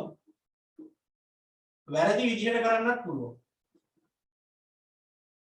කොහොමද යන්නේ? දැන් මෙන්න මෙතන ඉන්න කෙනා ගැන නිකමට හිතන්න. මෙතන ඉන්න පුද්ගලයා බලන්න හරි දේ කරනවා හරි විදිහට කරනවා. දැන් පීටර් රටා කියන්නේ හරි දේ කරනවා නම් මොකයිද? හරි දේ කරනවා නම් සඵලදායී කියනවනේ. හරි විදිහට කරනකොට එයා කාර්යක්ෂමයි කියලා කියන්නේ. පීටර් රටා එහෙමනේ කියන්නේ. එහෙනම් හරි දේ හරි විදිහට කරනවා කියන්නේ මෙයා ගාව කාර්යක්ෂමතාවයක් තියෙනවා සඵලදායීතාවයක් තියෙනවා දෙකම තියෙනවා. අන්න එතන තමයි සාර්ථක කළමනාකරණය තියෙන්නේ. එතෙන්ට තමයි අපි එන්න ඕනේ. හරි දේ කරන්නත් ඕනි හරි විදිහට කරන්නත් ඕනි. එතකොට කාර්යක්ෂමතාවයක් තියෙනවා සඵලදායීතාවයක් තියෙනවා. මෙතන ඉන්න කෙනා ගැන හිතන්නකො. හරි දේ තමයි කරන්නේ. හරි දේ තමයි කරන්නේ. හරිද? හැබැයි වැරදි විදිහට කරන්නේ. හරි දේ කරනවා වැරදි විදිහට කරන්නේ. එහෙම වුණොත් මොකද වෙන්නේ? මොක තියෙනවා මොක නැද්ද? මෙයා ගාව මොකක් තියෙනවා මොකක් නැද්ද? වැරදි විදිහට කරනවනේ මෙයා. ඉතින් කාර්යක්ෂම නැහැ. හැබැයි හරි දේ කරන හින්දා සඵලදායී වෙන්න පුළුවන්. හරි දේ කරන හින්දා මෙයා සඵලදායී වෙනවා. හැබැයි කාර්යක්ෂම නැහැ. ඒතර මෙයාගේ ඉරණම කොහොම වෙයිද? කාර්යක්ෂම නැහැනේ. සඵලදායී වෙනවා විතරයි. එතකොට රැඳී සිටිය හැකියි. මෙයා එහෙම නෑ මෙයා ශාස්ත්‍රීයත්වයේ කරා ගමන් කරනවා කියලා අපි කියනවා. හරි දේ හරි විදිහට කරනවා නම් ශාස්ත්‍රීයත්වයට ගමන් කරයි දියුණු වෙනවා. මෙයා රැඳී සිටීම කරනවා. රැඳිලා ඉන්නවා. මෙයා ශාස්ත්‍රීය වෙනවා. මෙයා රැඳී ඉන්නවා. රැඳී සිටීමට පුළුවන්. ඒ මාකට් එකේ වැටෙන්නේ නැතුව ඉන්න පුළුවන්. ඒ සඵලදායී වෙනවනේ. දැන් ඕගොල්ලෝ පන්තියේ ඉන්නවා කියලා දැන් ඔන්න ඉන්නවා. කියන්නේ හරි දෙයනේ කරන්නේ. ටියුට් එක එහෙම අරගෙන ඩේටා දාගෙන දැන් ඉන්නවා. එහෙම නැත්නම් අතීතේ නම් අපි පන්ති එනවා කියලා ඇවිල්ලා පන්ති කාමරේ ඇතුලේ ඉන්නවා. හරි දේ තමයි කරන්නේ. හැබැයි ඕක හැමෝම හරි විදිහට කරනවද නැද්ද කියලා මම දන්නේ නැහැ. බෑ ඉගෙන ගන්නවා කියලා කරනවා. හරි දේ තමයි කරන්නේ මේ වයසේදී. බෑ හරි විදිහට කරනවද දන්නේ නැහැ. පන්ති එනවා කිව්වහම සති 4ක දිගට පන්ති එන්නේ. කියන්නේ හරි දේ කරාට වැඩක් නැහැ. වැරදි විදිහටනේ කරන්නේ. පන්ති ඇවිල්ලා පාඩම අහගෙන ඉන්නේ. ගෲප් එකේ කොළ සෙට් එකක් හිටියේ කොයි වෙලේ කියවන සෙට් එකක්. කොයි වෙලේ බනින්නෙම හරි දේ කරාට වැරදි විදිහටනේ කරන්නේ කියන්නේ. එක්ක ඇවිල්ලා වෙන අයිඩියා වල ඉන්නේ. එක්ක නිදි එක්ක ළඟ ඉන්න එකා එක්ක කතාව. අනිත් ඒ ගෲප් එකේ උඩ තිබ්බනේ මොනවා හරි මාළුපාන් ගෙඩියක් හරි මොකක් හරි ගෙනහලා මල්ලක් අස්සේ දාගෙන සරින් සරේ කටේ උඩව ගන්න. ඉන්ටර්වල් තුනේම කනවනේ. ඉන්ටර්වල් තුනේම කනවා. අන්තිම පන්ති දෙක ඉවර වෙලා ඊළඟට රැයට 7ට පටන් ගත්තාම 5ට 5:00ට පටන් ගන්න 6 වෙනකන් කන්න. අර කවරයක් අස්සේ දාගෙන එමින් ඉතරේ චුට්ටු චුට්ටු කන්න. එතකොටදී පාඩමට අයිඩියා නැහැ ඉතින්. අන්න ඒක හරි දේ කරාට වැරදි විදිහටනේ කරන්නේ. එක්ක ෆෝන් එක බෝබ ඉන්නවා. දැන් මෙතනත් එහෙම තමයි. ඉතින් ඔයා හරි දේ කරනවා කියලා ඩේටා කාඩ් දාගෙන ඩියුට් එක සල්ලි දීලා අරගෙන සමහර විට ෆෝන් එක ඕක දාගෙන ඔයා වෙන වැඩ වෙන්නේ නැහැ. එක්ක කනවා ඇති. එක්ක පාඩම අහන් ඉන්න අතර වෙන මොනවා හරි දේවල් ගැන හොයනවා ඇති. ඒක හරි දේ කරාට වැඩක් නැහැ. කරන්නේ වැරදි විදිහටම. එතකොට වෙන්නේ රැඳී සිටිය හැක එච්චරයි. රැඳී සිටිය හැක කියන්නේ අර ෆේල්ම වෙලා යන්නේ නැහැ ඉතින්. වැරදි විදිහට කරොත් ඉතින් අර කැම්පස් යන්න එහෙම බෑ. ඔය C වලින් B වලින් ගොඩ යයි. පන්ති හරි ආපු හින්දා. අන්න ඒකයි වෙන්නේ. හරි දේ කරත් වැරදි විදිහට කරොත් වෙන්නේ රැඳී සිටීමට හැකි එච්චරයි. මෙයා මොකද කරන්නේ? වැරදි දේ කරන්නේ. හැබැයි හරි විදිහට කරන්නේ. වැරදි වැඩක් වුණත් හරි විදිහට කරන්න පුළුවන්. වැරදි දේ තමයි කරලා තියෙන්නේ. හැබැයි හරියට කරලා තියෙන්නේ. ඒ කියන්නේ සාමාන්‍යයෙන් දැන් හොරකමක් කරනවා කියනකොට අහුවෙන්නේ නැති වෙන්නේ. අන්න මෙතන වගේ. වැරදි දෙයක් තමයි කරේ හොරකම් කරන එක වැරදි. හැබැයි හරියට කරලා තියෙන එක නේ අල්ලගන්න බැරි. දැන් ඔය මැටි ඇමති ගොල්ලෝ එහෙම හොරකම් කරා කියලා කියන්නේ. මේ පැත්තෙන් කියනවා අර කට්ටිය හොරකම් කරා කියලා අර කට්ටිය කියනවා මේගොල්ලෝ හොරකම් කරා කියලා. හැබැයි එක එක්කත් අල්ලගන්න බෑනේ කොයි පැත්තාව. අල්ලනවා කියලා ආවට. දැන් බඳුන් කර හොරකම් කරා කියලා මේ කට්ටිය ගත්තේ. කෝචින් ඇල්ලුවා එක එක. දැන් මේගොල්ලන්ගේ කාලෙත් ඉතින් ඔය සමහර දේවල් වලට වෙච්ච දෙයක් නැහැ. කොවිඩ් අර මුදල දාන්නේ වුණා වුණාද දන්නේ නැහැ. නැවින් හම්බෙච්ච වන්දිය වුණා වුණාද දන්නේ නැහැ. මැණික් පොකුරක් හම්බුණා ඊයේ පෙරේද ඒවට වුණා වෙනවද දන්නේ නැහැ. හැබැයි දවසකට රට වහ ගන්න බැරුව දඟලනවා. ආර්ථිකය වැටෙනවා කියන්නේ. ඉතින් ඒකකට ඔන්න දැන් ඊළඟට ඡන්දයක් එනකොට මේ පැත්තෙන් කියයි විපක්ෂයෙන් කියයි මෙන්න මම මේව හොරකම් කරා කියලා. ඔප්පු කළත් පෙන්නයි. හැබැයි අල්ලන්නේ බෑනේ. ඒක තමයි කියන්නේ. හොරකම් කරත් අහුවෙන්නේ නැති වෙන්න ගන්න. මොකද දෙපැත්ත එකතු වෙලානේ වැඩේ කරන්නේ. කොහොමද අල්ලන්නේ? අන්න ඒ වගේ. ඔයා පන්ති යනවා කියලා වෙන කොහෙද ගිහිල්ලා. හැබැයි ලේසියකට අහුවෙන්නේ. වැරදි වැඩේ කරාට හරියට ගල්ලා තියෙනවා. එහෙම වුණොත් මොකද වෙන්නේ? දැන් මේ කට්ටිය ශාස්ත්‍රීය වෙනවා මේ කට්ටිය රැඳී සිටිනවා මේගොල්ලෝ මොකද වෙන්නේ? වැරදි දෙයක් නේ කරන්නේ. ඒ නිසා සෙමෙන් අඩපණ වීම කරා ගමන් කරනවා. සෙමින් විනාශ වෙනවා. කොහොමද විනාශ වෙන්නේ? සෙමින්. චුට්ට විනාශ වෙලා යනවා. එකපාරට උස්කාර විනාශ වෙන්නේ නැහැ. ටික ටික ඉතින් පල්ලෙහාට තමයි යන්නේ. ටික නැති වෙලා ගිහිල්ලා දැන් බලන්න දේශපාලනඥයන්ට ඒකනේ වෙලා තියෙන්නේ. අවුරුදු 70 ගානක් තිස්සේ දෙපැත්ත මාරුවෙන් මාරුවට හොරකම් කර මේක විනාශ කරනවා. දැන් මිනිස්සුන්ට ටිකෙන් ටික තේරිලා දේශපාලනඥයන්ව පෙන්වන්න බැරි මට්ටමට ඇත්තකට පෙන්වන්න බැරි මට්ටමකටපත් වෙගෙන එනවා. තාම කඩේ යනවා මිනිස්සු ගොඩක්. හැබැයි ඔහොම යනකොට ওই චරිතවලට පාරිසි දැක්කහම ගල් ගහන කාලයක් එයි. අර කැපුවත් නිල් සෙට් එක ඉවර වෙනවනේ කවදා හරි මේ රටේ. මොනවා කරත් තමන්ගේ පක්ෂ හොඳයි කියන සෙට් එකක් ඉන්නවනේ. ඉතින් අන්නේ සෙට් එක නැති වෙනකොට අලුත් પરම්පරාව එනකොට ටික ටික මිනිස්සුන්ට මේවා තේරිලා ඔය මිනිස්සුන්ට ආයෙ බලයට එන්න බැරි කාලයක් එනවා. දැන්ටත් එහෙම වෙලානේ තියෙන්නේ. ඔය එන්න චරිත ගොඩාක් පරාදයින්ව පහුගිය ජන්දෝලි. පස්සේ ඔය ජාති වෙලා හිටුවෙන් අරගෙන මේකෙන් ගත්තා. ඔය ඉන්න තව සමහර චරිත ඊළඟ ඡන්දෙන් ඉවරයි. අන්න බලන්න. ඒ කියන්නේ ටිකෙන් ටික විනාශ වෙලා යනවා. අපි හිතමුකෝ මා කඳුරේ මදුස් මරුවේ ළඟදී මරුණි. එතකොට මිනිහා ගෙව්වහම දැන් හැමෝම දන්න නමක් බවට පත් වුණානේ. හැබැයි මිනිහා කරේ වැරදි වැඩ. හරියට කරා. ඒ කියන්නේ කාලයක් මිනිහා ඒකෙන් හොඳට ජීවත් වුණේ. මොකද මා කඳුරේ මදුස් කියන්නේ හිඟන්නෙක් වගේ කෙනෙක් නෙමෙයි අල්ලගන්න වෙලාවේ. පිට රටවල් වල ගෙවල්, සැප වාහන එහෙමනේ තිබ්බේ.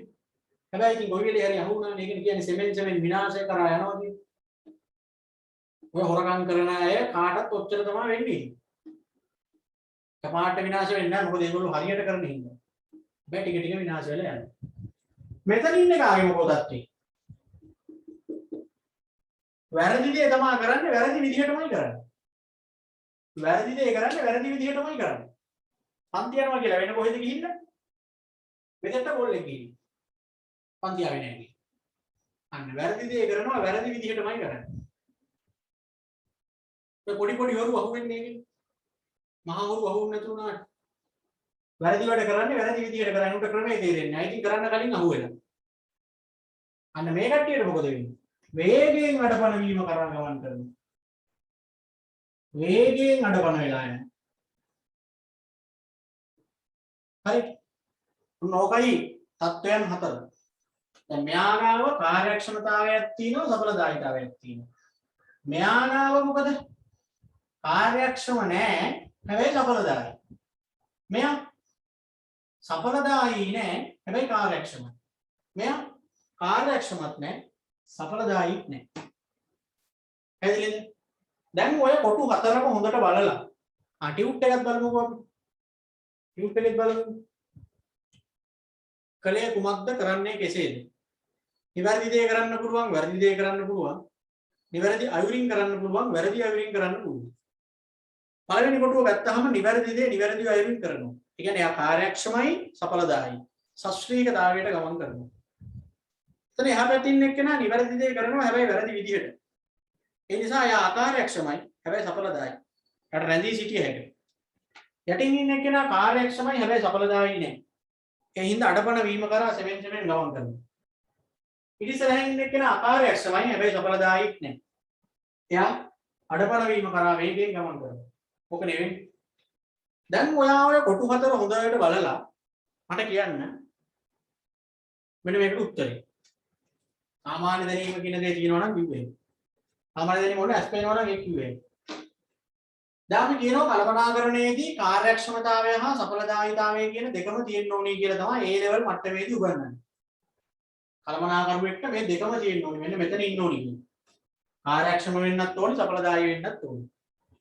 හැබැයි චාටර්ඩ් එහෙම ඉගෙන ගනිද්දී අපිට ඕන නම් තරකයක් ගේන්න පුළුවන් මේ වෙලාවේදී අපි ඒක නිකන් තරක කරනවා අපි ඕන නම් මේ දෙකම ඕනි තමා. මෙන්න මේක නැත්තම් අඩුම තරමේ මෙන්න මේක හරි තියෙන්න ඕනේ. මට කියන්න ඒ කොයිකද කියන්නේ. ඒ කියන්නේ දැන් මේ දෙකම එපා.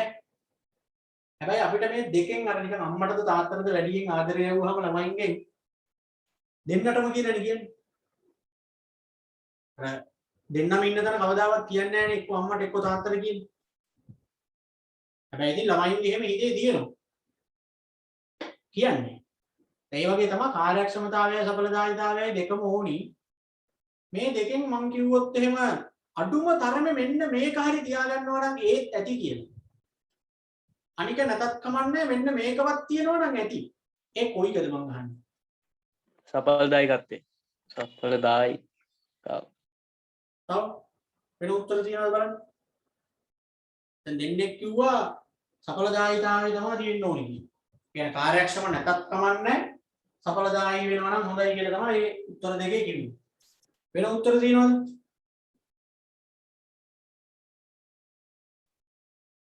හා කියන්නේ හැමෝම කියන්නේ කාර්යක්ෂම නැති වුණොත් දෙකම ඕනි අඩුම තරමේ කාර්යක්ෂම නැතත් සඵලදායී වෙන්න හරි බලන්න ඕනි කියලා නේ කියන්නේ හැමෝම එහෙමද?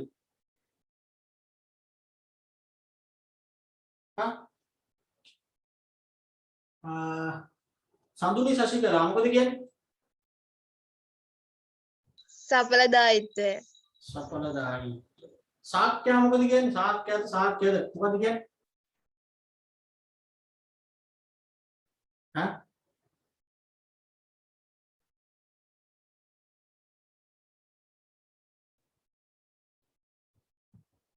දේශානි සෙව්මිනි මොකද්ද කියන්නේ? සඵලදායකත්වය. සඵලදායකත්වය. හරි. ඒක තේරිලා තියෙන එක කියන්නේ ඔයගොල්ලන්ට. මම ඒකට ඇස් පේනවා නම් ඒක කිව්ව හැකි. ඒ කියන්නේ දැන් මේකේදී යන්තම් හරි ගොඩ යන්න පුළුවන් මාර්ගයක් තියෙන්නේ නෙමෙයි. අතන අඩපණ වීම කරා 7 යනවා. අතන අඩපණ වීම කරා වේගයෙන් යනවා. අඩුම තරමේ මේකේදී නම් රැඳී සිටීමට හරි පුළුවන්. ඒ නිසා කාට හරි කාර්යක්ෂම වෙන්න බැරි වුණත් කමක් නැහැ. සඵලදායී හරි වෙන්න ඕන. එහෙම වුණොත් අඩුතරමේ මාකට් එකේ වැටෙන්නේ නැතුව හරි ඉන්න පුළුවන්. සාර්ථක වෙන්න නම් දෙකම ඕනි. සස්ත්‍රීක වෙන්න නම් දෙකම ඕනි. අර නික අපි තර්ක කරොත් එහෙම හදිසි. දැන් මම ඕගොල්ලන්ට කියනවා ගෲප් ක්ලාස් ළමයින්ට මම මාස 4කට කලින් සිලබස් ඉවර කරනවා. කියලා කියනවා. හරි. එතකොට මම දැන් වැඩේ කරගෙන යනවා ඊට පස්සේ. කරගෙන ගිහිල්ලා මම ඕගොල්ලන්ට කියපු වෙලාවටම ගානට සිලබස් එක ඉවර කරලා දෙනවා. හැබැයි මේ වැඩේදී මගේ සම්පත් සෑහෙන්න අපත යනවා. හරි. දැන් ක්ලාස් වලට උනත් බලන්න මම ළමයින්ට ගෙවපු ළමයි හොයා නෙවෙයි ලින්ක් එක දාන්නේ. ඉතින් හොරට පන්ති වල ඉන්න ළමයි ඉන්නේ. ටියුබ් දෙනකොටත් පන්ති වල ඕගොල්ලෝ දන්නවා කාඩ් එක ගත්ත ළමයි බල බල නෙවෙයි ටියුබ් දෙන්නේ. පාඩම කරන්න ඕන දවසට ටියුබ් එක දෙනවා. හැමෝම නෙවෙයි යම් යම් ළමයි ඉතින් ගේන්න බැරි වුණාමත් බොරු කියලා ටියුබ් එක ඉල්ල ගන්නවා. ඕල් ක්ලාස් වල විශේෂයෙන්. සමහර පන්ති වල එහෙම දෙන්නේ නැහැ නේ ගෙලින්ම කාඩ් එක නැත්තම් දෙන්නේ. ලින්ක් එක දෙන්නෙත් නැහැ ඔන්ලයින් පන්ති වල ගෙවල නැත්තම්. එතකොට එතන සම්පත් අපතේ යමක් තියෙනවා. දැන් ඕගොල්ලන්ගේ ටියුබ් ගන්න කියලා සීසු වලට ටියුබ් ඒවල තියෙනවනේ මම. දැන් පහුගිය මාස දෙකේ නම් එව්වේ නැහැ. මේ මාසේ ටිකක් එව්වනේ. ආයතන තුනටම මම යවනවනේ හැම මාසෙම ටියුබ්. ඉතින් ඊළඟ මාසේ ටියුබ් දෙන්න ගියාම ගොඩක් තියෙන ඉතුරු විච්ච. දැන් මේ පාර නම් ඉතුරු විච්ච නැහැ 22 නම් මදි වෙලා තියෙන්නේ. සමහර වෙලාවට ඉතුරු වෙලා. දැන් කුරියර් එකට බාර දෙනවනේ ටියුබ්. කුරියර් එකට බාර දුන්නාම දැන් මම බැලුවා ඊයේ පෙරේද සිස්ටම් එකට ගිහිල්ලා ටියුබ් 59ක් රිටර්න් වෙලා. කියන්නේ දැන් මේ මාස දෙක තුනටම 59ක් රිටර්න් කියන්නේ ළමයි 275 ගානේ මම ගෙවන්න ඕනේ. ඒ 59ටම. රිටර්න් වෙන්න හේතුව ළමයි මට ඇඩ්‍රස් එක දාලා ආයතනයට ඇවිල්ලා ටියුට් එක අරන් ගිහින්. එක්ක කියන්න එපා මම ආයතනයෙන් ගත්ත මට එවන්න එපා කියලා. සමහරව පොරණාන්ත කරන්නේ. සමහරව ඇඩ්‍රස් එක දානවා. ඒවල ටියුට් එක දෙන දවසට කියනවා එපා කියලා. ඒතකොට දැන් ගොඩක් ඒනවාට දැන් අපි දන්නවා දැන් අවිස්සාවෙල පැත්ත නම් කොහොමද දන්නේ රත්නපුරේ බලංගොඩ එහෙම පන්ති කරන ගොඩක් ගුරුවරු කුරියර් කරලා ළමයින්ට ටියුට් යවනවා හැබැයි කුරියර් ගාස්තුව ළමයින්ගෙන් ගන්නවා. කුරියර් ගාස්තුව හැටියට 250ක් 300ක් ගන්නවා. මම කුරියර් ගාස්තුවක් ගන්න නැහැ නේ ඔයගොල්ලන්. ඉතින් එහෙම ගන්න නැතුව යවන එකේ ප්‍රතිපාකය කියන්නේ ටියුට් එක ගන්න ළමයාගෙන් මට අවාසියක් නැහැ. හැබැයි අර රිටර්න් වෙන ඒවා මට පාඩුයි. ඒ දේ ළමයි වෙනුවෙන් 275ක් මම නිකන් දීලා. ඉතින් 275 59ක් කියන්නේ හිතන්න. ඒ සල්ලි ටික මට පාඩුයි. එතකොට කුරියර් එක මේ ආයතනයට ඇවිල්ලා ගිනිහිල්ලා. සමහර ළමයින්ට දෙකක් ගිහිල්ලා. එතකොට එකක් රිටර්න් කරනවා. මේ දෙකක් කියන්නේ දෙපාරක් ඇඩ්‍රස් එක. දැන් ඔයගොල්ලන්ගෙත් අර මේ ගෲප් ළමයින්ට අදාළ මේ කල්පනාකරණයේ ටියුට් එක ළමයි දෙන්නෙක් කතා කරා ඒවල තියෙන ප්‍රවාහනයේ ටියුට් එක කියන. එක ළමෙක් නම් පිළිගත්ත ගෲප් කියලා දාන්න බැරි වුණා කියලා. අනිත් ළමයා නම් කිව්වා ගෲප් කියලා දැම්ම කියලා. සාමාන්‍යයෙන් ගෲප් කියලා දැම්ම නම් මම එවනවා. මමනේ බලන්නේ ඔක්කොම. මම බලලා මෙහෙන් ඇඩ්‍රස් ඔක්කොම ලියලා ටයිප් කරලා ළමයාට දාන්න ඕනේ ටියුට් එක මොකක්ද කියලා මම ඒකේ දානවා. දාලා පැකට් එකට දාන්නෙත් මම. ඒ ඔක්කොම ගණන් කරලා ඒ සේරම මම කරන්නේ. ඔය පස්වෙනි ඇඩ්‍රස් තමයි මම ඔය වැඩ කරන හැටි කියන්නේ මෙන්න මේ ඇඩ්‍රස් එකට මේක දාන්න මේක දාන්න මේක දාන්න කියලා. ඉතින් ඒ හින්දා ලේසි එකට වරදින්න හේතුවක් නෑ. සාමාන්‍ය printing mistake එකක් මගේ ඉතින් වුණොත් ඇරෙන්නේ. ඉතින් අර එහෙම දාන්න නැතුව එහෙම ඉඳලා සමහර ළමයින්ගේ ඉතින් එතකොට අපත යනවා. අන්න බලන්න. මගේ අපතයන් ගොඩක් තියෙනවා මේ කතන්දරයස්. පන්ති කරන කාලෙටත් එහෙමයි ඔන්ලයින් කරන කාලෙත් අපතයන් ටිකක් තියෙනවා. අර එහෙම අකුරටම ඒක බලලා කරන්නේ නැති හින්දා. එතකොට එතන හැබැයි මම ඕගොල්ලන්ගේ සිලබස් එක මම කිව්ව විදිහට මාස 4කට කලින් මම ඉවර කරනවා කියලා මම ඒක ඉවර කරලා දෙනවා. දැන් මං ගාව මොක තිබ්බ මොක නැද්ද? කියන්න. මම සිලබස් එක මාස 4කට කලින් ඉවර කරලා දෙනවා ඕගොල්ලන්ට කිව්ව විදිහට. හැබැයි අන්න අර දේවල් නිසා මගේ සම්පත් අපතේමක් වුණා. ඒ කියන්නේ මං ගාව මොකක් තිබ්බ මොකක් නැද්ද මේ දෙකෙන්? හා? කාර්යක්ෂමතාව තිබ්බ සඵලදායීත්වය ඇත්තේ නැහැ. ආයෙ පාරක් හිතන්න. මම සිලබස් එක චිතර වෙලාවට ඉවර කරලා දෙනවා. ඒක අනිත් පැත්ත. මගේ අතින් අර ටියුට් එහෙම අපත යනවා. ඒකයි මම කිව්වේ. එතකොට වෙන්නේ මොකද්ද මං ගාව තිබිලා තියෙන්නේ?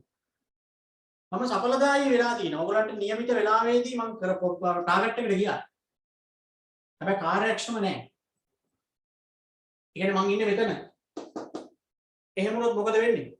ඕගොල්ලෝ එළියට ගිහිල්ලා මං ගැන වැරද්දක් කියනවද දැන්? ඕගොල්ලෝ මෙතනින් අවුට් වෙලා ගිහිල්ලා මං ගැන වැරදි දෙයක් පතුරවන්නේ නැහැ. ඔයා කියනවාද අනේ નિયમિતව අපිට කියමු විදියට වැඩ ටික කරලා දුන්නා. සිලබස් එක ගානට මාස 4කට කලින් ඉවර කරා කිව්වා වගේම හැබැයි ආයෙන නාස්තිකාරයි අප්පට උත් එහෙම දෙන්න ගියාම ඔය දෙනවා. ඒ වැඩක් නැහැනේ ඔයාට ඔයා ටික පේන්නේ නැහැ. ඔය මං දැන් කිව්වේ නැත්තම් දන්නේ නැහැ නේද? ඔයාට පේන්නේ අරකනේ. ඒක ඔයා එළියට ගිහිල්ලා මම හරියට වැඩේ කරා කියලා කියනවා. ඒ හින්දා මට ඊළඟ බැච් එකේ ළමයිත් එනවා. ඒක තමයි මම රැඳී සිටිය හැකි. වැටෙන්නේ නැහැ ලේසියට. හැබැයි මගේ දියුණුවක් නැති වෙනවා. දියුණුවක් නැහැ ඉතින් ගන්න ආදායම වැඩි හරියක් බොරු වීදම් වලට ගිහිල්ලා. ඒක මගේ ඇතුලේ අඩුපාඩුවක්. ඉතින් පස්සේ හරි මට ඒක හදාගත්ත හැටි මාකට් එකේ හොඳ නම තියාගෙන මං ඉන්නවා. ළමයි අතර හොඳ ප්‍රතිරූපයක් තියාගෙන මට එතකොට ඊළඟ බැච් එකෙත් ඕගොල්ලෝ තව දන්න ළමයි මං ගාවට එවනවා. අර මගේ අභ්‍යන්තරික වශයෙන් දියුණුවක් නැති වෙන්න පුළුවන් කාර්යක්ෂම නැති හින්දා. දැන් ඕක අනිත් පැත්ත උනොත් වැඩක් නැහැ. මම නියමෙටම තිතට වැඩේ කරනවා. ඒකෙට දෙන්න ලින්ක් එක එහෙම ගෙවලා නැත්තම්. ටියුට් එක එහෙම ආයි මේ රිටර්න් වුණොත් එහෙම රිටර්න් ගාස්තුව ගෙවන්න කියන ඊළඟ මාසේ ටියුට් එක ගන්නවා. එහෙම කරන අය ඉන්න ඕනද? මේ මාසේ ටියුට් එක රිටර්න් වුණා එහෙනම් ඒකත් එක්ක ගෙවන්න ඊළඟ මාසේ ගන්නවා. එහෙම කියනවා. එහෙම කියලා මම උපරිම විදියට කාර්යක්ෂම වැඩේ කරනවා. හැබැයි සිලබස් එක ඉවර කරගන්න බැරුව පණ දාගෙන අතිරේක පන්ති දාගෙන දඟලනවා අන්තිම කාලේ. ඒත් ඔන්න ඩිංග ඉතුරු වෙනවා. දැන් ඔය එළියට ගිහිල්ලා මොකද්ද කියන්නේ? අනේ ඔක බොරු කියන්නේ සිලබස් ඉවර කරේ නේ අපිටත් කිව්වා මාස 4 කලින් ඉවර කරනවා කියලා. බොරු නිකන් බයිලා ගහනවා අන්තිමට අපිටත් අතිරේක පන්ති 60ක් විතර දාලා කරේ. හැබැයි නියම මිනිස්සයා නියමෙටම අර පිටිපස්සෙන් වැඩ කරනවා. එහෙම කියනවා. නෑනේ වාඩේ වැඩක් නෑනේ. ඔයා කියන අර කතාව විතරයි. ඒ කියන්නේ මට වෙළඳපොළ තුල වැරදි ප්‍රතිරූපයක් හැදිලා ඊළඟ බැච් වල ළමයි මට එන්නේ නෑ. මම 7 විනාශ වෙනවා. ඉක්මනටම විනාශ වෙන්නේ නෑ. ඉතින් මම අර පිටිපස්සෙන් වැඩේ කරලා මට එතන සල්ලි ටිකක් මම එතකොට ගන්නවනේ. ඉතුරු වෙනවනේ මට එහෙම අර ලෝභකමේ වැඩේ කරනකොට ඉතුරු වෙනවනේ සල්ලි. ඒ හින්දා එකපාරට දඩස් ගාලා විනාශ වෙන්නේ නැහැ. හැබැයි මාකට් එකේ මේ බැච් එකට වඩා ඊළඟ බැච් එකේ ළමයි අඩු වෙනවා. ඊළඟට වඩා ඊළඟ එකේ අඩු වෙනවා. එහෙම වෙලා මම මාකට් එකෙන් එමින්තරේ විනාශ වෙලා යනවා. පැහැදිලි? ඒ නිසා කාර්යක්ෂම නැතත් කමන්නේ සඵලදායී වෙන්න ඕනි කියන එක තමයි අරකය දෙකම වෙයිනම්. පැහැදිලි? හරි මේ කල්පනාකරන්නේ පාඩම හරි සුන්දර පාඩමක්. ඒ කියන්නේ සාමාන්‍යයෙන් අපි නොදන්නම දේවල් නේ ඉගෙන ගන්න. ආසාවෙන් ඉගෙන ගන්න පුළුවන්. වැඩේ තියෙන්නේ ගොඩ ගහ ගන්න නම් එපා. කරුණු වැඩි. මතක තියාගන්න ගලප ගන්න එහෙනම් අමාරුයි ගොඩ ගහ ගන්න. හරි. කාර්යක්ෂමතාවයි සඵලදායීතාවයි හරි. කාර්යක්ෂමතාවය හා සඵලදායකත්වය යන දෙකම ළඟා කර ගැනීමේදී කලමනාකරුවන්ට මුහුණ පෑමට සිදුවන බාධා. දැන් ගොඩක් මැනේජර්ලාට තියෙන අභියෝගය ඕකනේ. කාර්යක්ෂමත් වෙන්න ඕනි සඵලදායීත්ව වෙන්න එපා. හැබැයි මේ ගමන යද්දි ගොඩාක් කලමනාකරුවන්ට එන අභියෝග ගොඩක්. ප්‍රශ්න. ඒක තමයි හැමෝටම මේ දෙක බැලන්ස් එකේ යන්න බැරි. නැත්නම් හැමෝම දියුණු වෙන්න එපා ව්‍යාපාර කරන්න. මොනවද ප්‍රශ්න? බලන්න.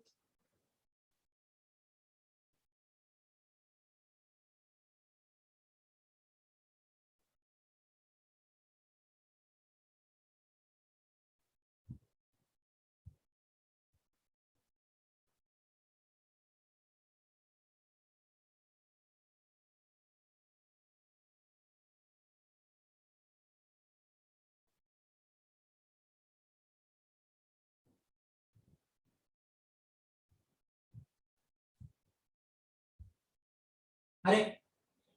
එකක් තමයි ඔය කාර්යක්ෂමතාවයට සහ සඵලදායීතාවය කියන දෙකට යද්දී කලමනාකරුවන්ට එන එක අභියෝගයක් තමයි අර කලමනාකරුවන්ගේ දැනුම යාවත්කාලීන නොවීම. මොකද්ද යාවත්කාලීන නැහැ කියලා කියන්නේ? අප්ඩේට් නැහැ. ඒ කේස් එක එනවා.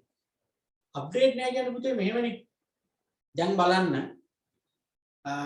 ඕගොල්ලෝ යම්කිසි ව්‍යාපාරයකට බොහෝ විට ගියාම මැනේජර් කියන පුටුවේ ඉන්නේ අවුරුදු 30ක 35ක කොල්ලෙක්ද එහෙම නැත්නම් කෙල්ලෙක්ද එහෙම නැත්නම් 45ක 50ක තට්ටේ පෑදිච්ච මැදි වයසේ මිනිස්සෙක්ද කොණ්ඩේ ඉදිච්ච ඇන්ටි ටයිප් එකේ ගෑනු කෙනෙක්ද ඉන්නේ. ගොඩක් වෙලාවට මැනේජර් පුටුවේ ඉන්නේ ඔය කියපු චරිත වලින් කවුද? පිළිමි කෙනෙක් නම් ඉන්නේ තට්ටේ පෑදිච්ච මිනිස්සු. තට්ටේ පෑදිලා වයසට ගිහිල්ලා රැවුල ඉදිච්ච මිනිස්සු. ගෑනු කෙනෙක් හිටියොත් නිකන් ඇන්ටි කෙනෙක්ගේ ටයිප් එකේ කෙනෙක් තමයි මැනේජර් කියන පුටුවේ ඉන්නේ. කලාතුරකින් තමයි කොල්ලෙක් කෙල්ලෙක් මැනේජර් පුටුවේ දකින්න වෙන්නේ. එතකොට නිකමට හිතන්න ඒ වගේ මැනේජර් කෙනෙක්ගේ දැනුම. එතකොට එයා මැනේජර් වෙන කාලේ නෙවෙයිනේ දැන්. එයා මීට අවුරුදු 20කට කලින් මැනේජර් කෙනෙක් වුණා නම් දැන් තියෙන තත්ත්වයක් එක්ක එයාගේ දැනුම කොයිතරම් අප්ඩේට් ඇතිද? අන්න එතනයි ප්‍රශ්නේ තියෙන්නේ. එයා මැනේජර් වෙලා ඉතින් සුසුසුකම් නැතුව කියලා නේ මං කියන්නේ. ඒ කාලේ හැටියට එයාට ඕනේ සුසුසුකම් තිබිලා තමයි එයා මැනේජර් වෙලා තියෙන්නේ. හැබැයි දැන් ඉන්නවනම් අවුරුදු 35ක වගේ මැනේජර් කෙනෙක් 30ක වගේ මැනේජර් කෙනෙක්. හරි. ඒ මැනේජරුයි අර 55 මැනේජරුයි සංසන්දනය කරනකොට දැනුම අප්ඩේට් කාගෙන. අර 35 30 කාගෙන. දැන් කාලේ තියෙන දේවල් එක්ක මේ අලුත් තාක්ෂණය ගැන අලුත් ක්‍රම ගැන මිනිස්සුන්ගේ අලුත් ට්‍රෙන්ඩ් එක ගැන හැමදේම දන්නේ අර පරණ මැනේජර්ට වඩා අර අලුතෙන් ඉන්න 30 එක 35 එක ඊට වඩා අරයා ඉගෙනගෙන ඇති අත්දැකීම් නැති අවුරුදු ගාණක් කරලා හැබැයි දැනුම අප්ඩේට් නැහැ අන්න ඒකයි වෙන්නේ සමහර විට මැනේජර් පුටුවේ හිටියට Facebook account එකක් නැතුව ඒ. ඔයගොල්ලන්ගේ තාත්තලගේ වයස කෙනෙක් ගැන හිතන්නකෝ. දැන් ඔයාට Facebook account එකක් තියෙනවා, WhatsApp account එකක් තියෙනවා. TikTok ඉන්නවා සමහර වෙලාවට. හැබැයි ඔයගොල්ලන්ගේ තාත්තත් TikTok කරනවා. එහෙම නැත්නම් Facebook account එකක් තියෙනවා තාත්තට. සමහර අයට ඇති. ගොඩක් අයට නැතුව ඇති. එතකොට දැනුම පැත්තෙන් තාත්තා ඔයාට වඩා සෑහෙන ඉස්සරහින් ඉන්නේ අත්දැකීම් සහ දැනුම පැත්තෙන්. හැබැයි දැනුම අප්ඩේට් වීම පැත්තෙන් ඔයා තමයි ඉස්සරහින් ඉන්නේ. දැන් තියෙන ට්‍රෙන්ඩ් එක ඒගොල්ලන්ට එච්චර තේරෙන්නේ නැහැ. සමහර විට ඒගොල්ලන්ට ඒක අල්ලන්නෙත් නැහැ. දැන් මම කරන දේවල් මම Facebook යනවා නම් එතකොට ඔය WhatsApp account තියෙනවා, mail යවනවා, ඉන්ටර්නෙට් එකත් එක්ක මම ගොඩක් දේවල් කරනවා. ඔන්ලයින් බැංකින් පාවිච්චි කරනවා. හැබැයි තාත්තට බැංකුවෙන් සල්ලි ගන්න ඕන නම් තාත්තා බැංකුවට ගිහින් කොලයක් පුරවලා පොලිමේ. අම්මට ඕන නම් අම්මත් ඒකයි කරන්නේ. Facebook කියන්නේ එහෙම මොනවද කියලා දන්නේ නැහැ. ඉතින් ඒ කියන්නේ දැනුම අප්ඩේට් නැති කේස් එක නේද තියෙන්නේ. ඉතින් මැනේජර් පුටුවේ ඉන්නේ මිනිස්සෙක්නේ. ඒ මිනිස්සයාත් ඔයගොල්ලන්ගේ තාත්තලා අම්මලා වගේ මිනිස්සෙක්නේ. ඉතින් ඒ මිනිස්සයා කියලා ජොබ් එක මැනේජර් කියලා එහෙම මේ කාලයට හැරෙන විදිහට එකපාරට සම්පූර්ණ පරිවර්තනය වීමක් වෙන්න බෑ. අන්න ඒ අභියෝගය මැනේජර්ලට තියෙනවා. ඒක තමයි අර වයසක මැනේජර්ලා ඉන්න ව්‍යාපාර වලට වඩා අර කොළු මැනේජර්ලා ඉන්න ව්‍යාපාර. තරුණ මැනේජර්ලා ඉන්න ව්‍යාපාර ගේම ගහන්න ටක් ගන්න. හරි. අපි ශේෂ්ත්‍රයට එනකොට කැම්පස් එකේ ඉදිනේ මම උගන්වන්නම්.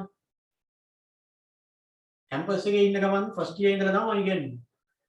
ඒතර ඒ කාලේ මම පන්ති පටන් ගන්නකොට ළමයි 500 600 තියාගෙන පන්ති වල හෝල් පුරවාගෙන හිටපු දැවැන්ත ගුරුවරු හිටියා.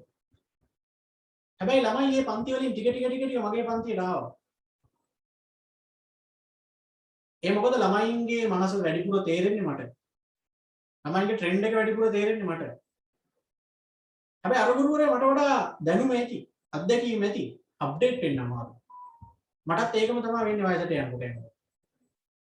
මම අවුරුදු 50 වෙලා ඕගොල්ලන්ට උගන්වන වෙනකොට එතකොට මට ඕගොල්ලන් එච්චර තේරෙන්නේ නැහැ. දැන් මම කැම්පස් ඉන්නවා කියන්නේ අවුරුදු 20යි. ඒතර පන්තියේ ඉන්නේ උන්ට 18යි. අයියා සර් කියලා ඉස්සර කියන්නේ සමහරව. තරගකරුවෝ මඩ ගහන්නේ අයියා සර් කියන. ආම්බල අයියා සර්ලගේ පන්ති ගිහිල්ලා වරෙල්ලකෝ එහෙමලු කියන්නේ. එහෙම කිව්වහම ලබන සැරේ තව ටිකක් එන්නේ. මොකද්ද මේ අයියා සර් කියලා බලන්න.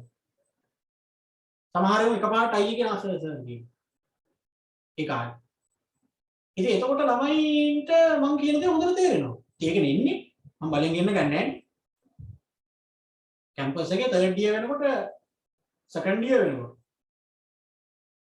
ළමයි 250 300 පන්තිවල හිටියා. ඉතින් එතකොට ඒකත් එතන තමයි. ඉතින් ඒ දැන් මටත් ඕකම තමයි වෙන්නේ. දැන් මම අවුරුදු 20 18 වුන් උගන්වනවා. දැන් මට අවුරුදු 32යි. ඒත් මම 18 වුන් උගන්වනවා මට තාම ඕගොල්ලන්ව හොඳට තේරෙනවා. මාත් ඕගොල්ලෝ වගේම අප්ඩේට් එකේ යනවනේ. බැරි නම් කොහෙන් හරි හොයාගෙන හරි වැඩේ කරගන්න ඕනේ. දැන් නැති දේවල් අහගෙන හරි. හැබැයි මට 50 වගේ වෙනකොට නිකන් හිතන්න 50 වගේ වෙනකොට 18 වුන්ම නිකන් දිරවන්නේ නැති වයසනේ. දැන් ඔයාලගේ තාත්තෙන් බලන්න ඕන නිකන් බැනගත්ත ගමන් ඔයා මොනා කරත් එයාට පේන්නේ විකාර වගේ. ඒ වයසේ ගුරුවරුත් එහෙමනේ. සමන්තස ගැන හිතන්න. බැනගත්ත ගමන්මනේ අක්ෂයාව අපිට අම්බන්නේ. මල බැනගත්ත ගමන්ම ඒ හැටි. එතකොට මටත් ඕකම තමයි වෙන්නේ. එතකොට ඉතින් මම අවුරුදු 50 වෙලා උගන්වනවා 18 උන්ට වෙන ඒ කාලේට එනවා අර මම වගේ කැම්පස් එකෙන් ඩී වගේ ඉන්න එකෙක් ඩීඑස් උගන්වන්න. නිකම්ම වට වැඩක් නැහැ. වයසට විතරක් ළමයි යන්නෙත් නැහැ. හරියට වැඩේ කරන්නත් ඕනි. ඉතින් හරියට වැඩේ කරලා අප්ඩේට් එකේ ගියොත් මට වඩා ළමයින්ට යාව හරියි. ඒක තමයි කළමනාකරුවන්ට තියෙන අභියෝගය. දැනුම අප්ඩේට් කරගන්න අමාරුයි. ඒ පරිසරය වෙනස් වෙනවා පට ගන්න. දැන් හැම ව්‍යාපාරයකම ඔන්ලයින් වැඩේ යන්නේ. සමහර ඒ පරණ මැනේජර්ලා එහෙම ඉන්නවනම් ඒ ඔන්ලයින් කිව්වහම තේරෙන්නේ නැහැ. ගුරුවරුණත් බලන්න. දැන් මේ ළඟදී මගෙන් අහනවා ගුරුවරයෙක් ඔය පරිපාලන සේවා කරන ගුරුවරයෙක් මේ ඔයාව ඔන්ලයින් පන්ති කරන්නේ කොහොමද ඔය Zoom එකෙන් කරන්නේ ඔක මට පොඩ්ඩක් කියලා දෙන්න. Zoom කියන්නේ මොකක්ද ඒකට කොහොමද කොහෙද තියෙන්නේ? රවුටර් එකක් ගත්තාම හරියද? ඒ මිනිස්සු හිතන්නේ රවුටර් එකක් ගත්තාම ඇති කියලා ඔන්ලයින් පන්ති කරන්නේ. Zoom කියන්නේ Zoom එහෙම මොකද්ද? Zoom කියන්නේ මොකද්ද? අනහන. වයස ගුරුවරේ පරිපාලන විභාගයන් ටීචර්ස්ලාට යව ගන්නන්නේ. ගුරුවරුන්ට එහෙම ගුරු පුහුණුව ඒවට කරන්නේ. එයා මගෙන් අහනවා මොකද්ද Zoom කියන්නේ කියලා. අන්න ඒකයි වැඩි. අප්ඩේට් වෙන්න හරි අමාරුයි. මේ දවස්වල ඔන්ලයින් වැඩ යද්දී ඉන්න මැනේජර් වයසක මැනේජර් කෙනෙක් නම් මිනිහට ඔන්ලයින් කතන්දර තේරෙන්නේ නැහැ, දිරවන්නෙත් නැහැ. ඌ ඒකට මේකට අනුගත වෙන්නේ නැහැ. අලුතෙන් පත් වෙච්ච මැනේජර්ලා කෙලින්ම මේ තාක්ෂණය ගැන කාලා ඉන්නේ. දඩබඩ ගාලා ගේම ගහනවා. අදටත් ඕකනේ වෙලා තියෙනවා. රජයේ බැංකුවකට ෆිනෑන්ස් කම්පැනියකට එහෙම ගියොත් පොළ පුරවන්න කියයි. අපසම් කරන්න කියයි. ඩෙන්ටිටි ෆොටෝකෝපි දෙකක් ගේන්න කියයි. මුද්දරයක් ගේන්න කියයි. එපා වෙනවා. ඔය ඉන්න අලුතෙන් දාපු ෆිනෑන්ස් කම්පැනි වල ප්‍රයිවට් ඒවා ඉන්නේ කෙලින්ම කොල්ලෝ ඉන්නේ. උන් ගියාම මට WhatsApp කරන්නකෝ ඩෙන්ටිටි ෆොටෝ එකක් දාලා WhatsApp කරන්න. මම මෙහෙන් ගන්නවා. අර උනායි ડોකියුමන්ට්ස් තියනවා මට ෆොටෝ එකක් දාලා WhatsApp කරන්න. මුන් ඒකෙන් ගේම ගන්නවා. ඒතකොට මිනිස්සු මොකද හිතන්නේ? අනේ අර වෙ ගිහිල්ලා සස්ත්‍ය ආධිනවල වල අරව එන්න ලේසි. අපි යනවා ඒවට. ඔන්න ඔකයි කතාව. ඒ කියන්නේ පුතේ ඕනිම මැනේජර් කෙනෙක්ට මේ ප්‍රශ්නේ එනවා. දැනුම යාවත්කාලින කරගන්න අමාරුයි. අප්ඩේට් කරගන්න අමාරුයි. හරිනේ. අනිත් අභියෝගය තමයි සේවක එරෙහිවීම නැතිවීම. ඒවා ඉතින් කියා වෙන දේවල් නෙවෙයි. සේවකයෝ කියන්නේ පුරෝගතනය කළ නොහැකි සම්පතක්. චර්යාව පුරෝගතනය කරන්න බෑ. අද මංගාව මට හිතයිසී වෙලා පක්ෂග්‍රාහීව වැඩ කරන සේවකයා. ලබන සතියේ සමහර විට මගේ තර්කකාරී ගුරුවරයෙක් ළඟට ගිහිල්ලා මගේ තොරතුරුත් ඒ මිනිස්සුන්ට දීලා බලනකොට වැඩි ගාණක් දීලා ඌ අරගෙන. එහෙම වෙන්න පුළුවන්. දැන් ඔයා හිතුවද හිරු එකේ හිටපු රංගනයි සුදේවයි ස්වර්ණවාහිනියට එයි කියන්නේ? අර ගියේ සුදුසු කරා. ඒක තමයි ඉතින් බිස්නස් වල එහෙමයි. සේවකයන්ගේ හැසිරීම අපිට කියන්න බෑ. අපි සේරම ගාන්න ප්ලෑන් කරගෙන ලස්සනට වැඩේ කරගෙන ආවා. මෙන්න මුන් පඩි වැඩි කරන්න කියලා මේ වැඩ වර්ජනයකට ගිහින්. සේරම කචල් වෙනවනේ. ඉතින් කොහෙද කාර්යක්ෂමතාවයට සබලදායිතාවයට යන්නේ? සේවකයෝ අයින් වෙලා ගිහිල්ලා එක්ක උන් වැඩ වර්ජනයකට ගිහිල්ලා. අනේ සේවකයන්ගේ ප්‍රශ්නෙනකොට මැනේජර්ලට කාර්යක්ෂමතාවයට සබලදායිතාවයට යන්න බැරි වෙනවා. අනික සම්පත් ප්‍රමාණවත් නොවීම. මැනේජර් කොච්චර දක්ෂයෙක් වුණත් වැඩක් නැහැ අවශ්‍ය කරන සම්පත් ටික එයාට නැත්තම්. මැනේජර්ට හොඳ අයිඩියා තියෙන හොඳ ප්ලෑන් තියෙන. හැබැයි ඕනි කරන සේවකයෝ ටික නැහැ. ඕනි කරන යන්ත්‍ර සූත්‍ර ටික නැහැ. වාහන නැහැ. එතකොට ඉතින් බෑ. අයිතිකරුවන්ගේ ආකල්ප. සමහර විට අයිතිකරුවන්ගේ තියෙන ආකල්පත් එක්ක මැනේජර්ට ගේම ගහන්න බෑ. අයිතිකාරයෝ ඉන්නවනේ සමහර අයිතිකාරයෝ නිකන් අර පරණ ආකල්ප මතවාද කරන අය. කලමනාකරු ඉතින් අයිතිකරුගෙන් වැටුප් ගන්න මිනිහන්. මැනේජර් දෙනවා නියම අයිඩියා එක වෙන්න මෙහෙම කරමු කියලා. අයිතිකාරයා කියනවා බෑ බෑ ඒක බෑ. කාරියන්න මම කැමති නෑ ඒක. දැන් අපි අයිය කෙනෙක් ඉන්නවා. මිනිහා ලොකු කඩයක් කරන්නේ තොග කඩයක්. තොග සිල්ලර දෙකම. ඒක අර පරණ තාලෙට තමයි කඩේ තියෙන්නේ. ඉතින් මම කිව්ව දවසක් ඕක මේ දැන් හැමතැනම යන්නේ සුපර් මාකට් ලයින් එකනේ. ඔබ සල්ලිත් තියෙනවා. මම ඕක ටිකක් ලොකුවට ගහලා බාර්කෝඩ් සිස්ටම් දාලා AC කරලා කාඩ් එකෙන් ගෙවන්න හදලා පොඩ්ඩක් නිකන් පුච්චිටි ලයින් එකට ගන්න ඕක. මාත් එහෙම තමයි හිතාගෙන ඉන්නේ තාත්තත් එක්ක වෙයි. මොකද එයා එතන හිටියට තාත්තා තමයි මූලිකය. තාත්තා තමයි පොඩි අර පොඩියට බාර් එකක් වගේ තිබ්බ කාලේ ඉඳලා කඩේ පටන් අරගෙන කරගෙන ඇවිල්ලා තියෙන්නේ. දැන් තාත්තා රෝවා කිව්වහම මොකද? තාත්තගේ මතය මොකද? අනේ මේ මම මේවා පටන් ගත්තේ අද ඊයේ නේ වර්ණ මිනිස්සු එහෙම කියන්නේ. අපි මේවා කරේ මේ උඹලා ඉපදිලා නැහැ එතකොට. අපි මේවා කරන කාලේ. මෙච්චර හරියක් මං කරේ ඕවා කරලා නෙමෙයි. ඔය ඉස්සරහට ඕම යන්න. ඕක කරමු. ඒ වගේ ඒවත් එක්ක එතකොට ඉතින් ව්‍යාපාර වැටෙනවා දන්නේම නැතුව මොකද මැනේජර්ගේ අයිඩියා තිබ්බට අයිතිකරුවා කැමති නෑ. අපි පන්ති කරන තැන් වල උනත් අපි ඒ ඉන්න අයිතිකාරයන්ට සංවිධායකවරුන්ට හිටපු ගමන් අයිඩියා දෙනවා. මෙහෙම කරන්න කියලා.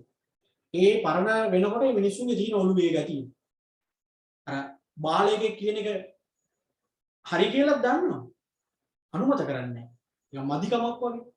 අනේ මේ අවුරුදු 30ක් තිස්සේ අපි මේවා කරගෙන අවුරුදු 30ක් තිස්සේ සර්ලා ඉපදිලවත් නැහැ. අපි මේ ආයතන දානකො. ඉස්සර මෙහෙම මේවා තිබ්බේ. ඉස්සර තිබ්බට දැන් නැහැ නේ කියන්නේ. මෙහෙම කරන්න කියලා. මොකද දැනුම තිබ්බට වැඩක් නැහැ, අත්දැකීම් තිබ්බට වැඩක් නැහැ, ට්‍රෙන්ඩ් එක තේරුම් ගන්න එක. ඉතින් එතකොට වැඩක් නැහැ. අයිතිකාරයාගේ මතවාදත් එක්ක කලමනාකරුවට අතෙන්ට යන්න බෑ. දැන් ව්‍යාපාරයක සාරි ඇඳගෙන ඔන්න කට්ටිය වැඩ කරනවා. නිකන් පරණ තාලේ බිල්ඩින් එකක ඔන්න ඕකට අලුතෙන් මැනේජරෙක් ඇවිල්ලා කියනවා මෙහෙම බෑ. අපි මේ බිල්ඩින් එක තනිකර අමුතුවෙන් පේන්ට් කරන්න ඕනේ. අලුත් ක්වොලිටියට මේක ඉස්සෙල්ලා බිල්ඩින් එක හදන්න. පාරේ යන්නේ උන්ට පේන්න ලස්සන. වීදුරු ගහලා ඊට පස්සේ මේක AC කරන්න. ටීවී එකම හයි කරන්න.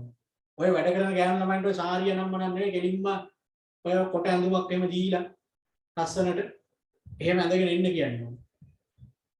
අර කුච්චිටි වල එනවා. අන්න එතකොට අයිතිකාරයා මොකද කියන්නේ? අනේ මේ ඔය සෝහොම හරියන්නේ නැහැ ගෙලින්ම මේ වැඩ කරන උන්ට සාරිය ඇඳගෙන ඉන්න කියන්නේ. අපි මෙච්චර කාලෙ එහෙම හැදියාවක් ඇතුව හිටියේ. එහෙම සංකර විදිහට මිනිස්සු අනන්ත මෙහෙම බෑ ඒක හරියන්නේ නැහැ.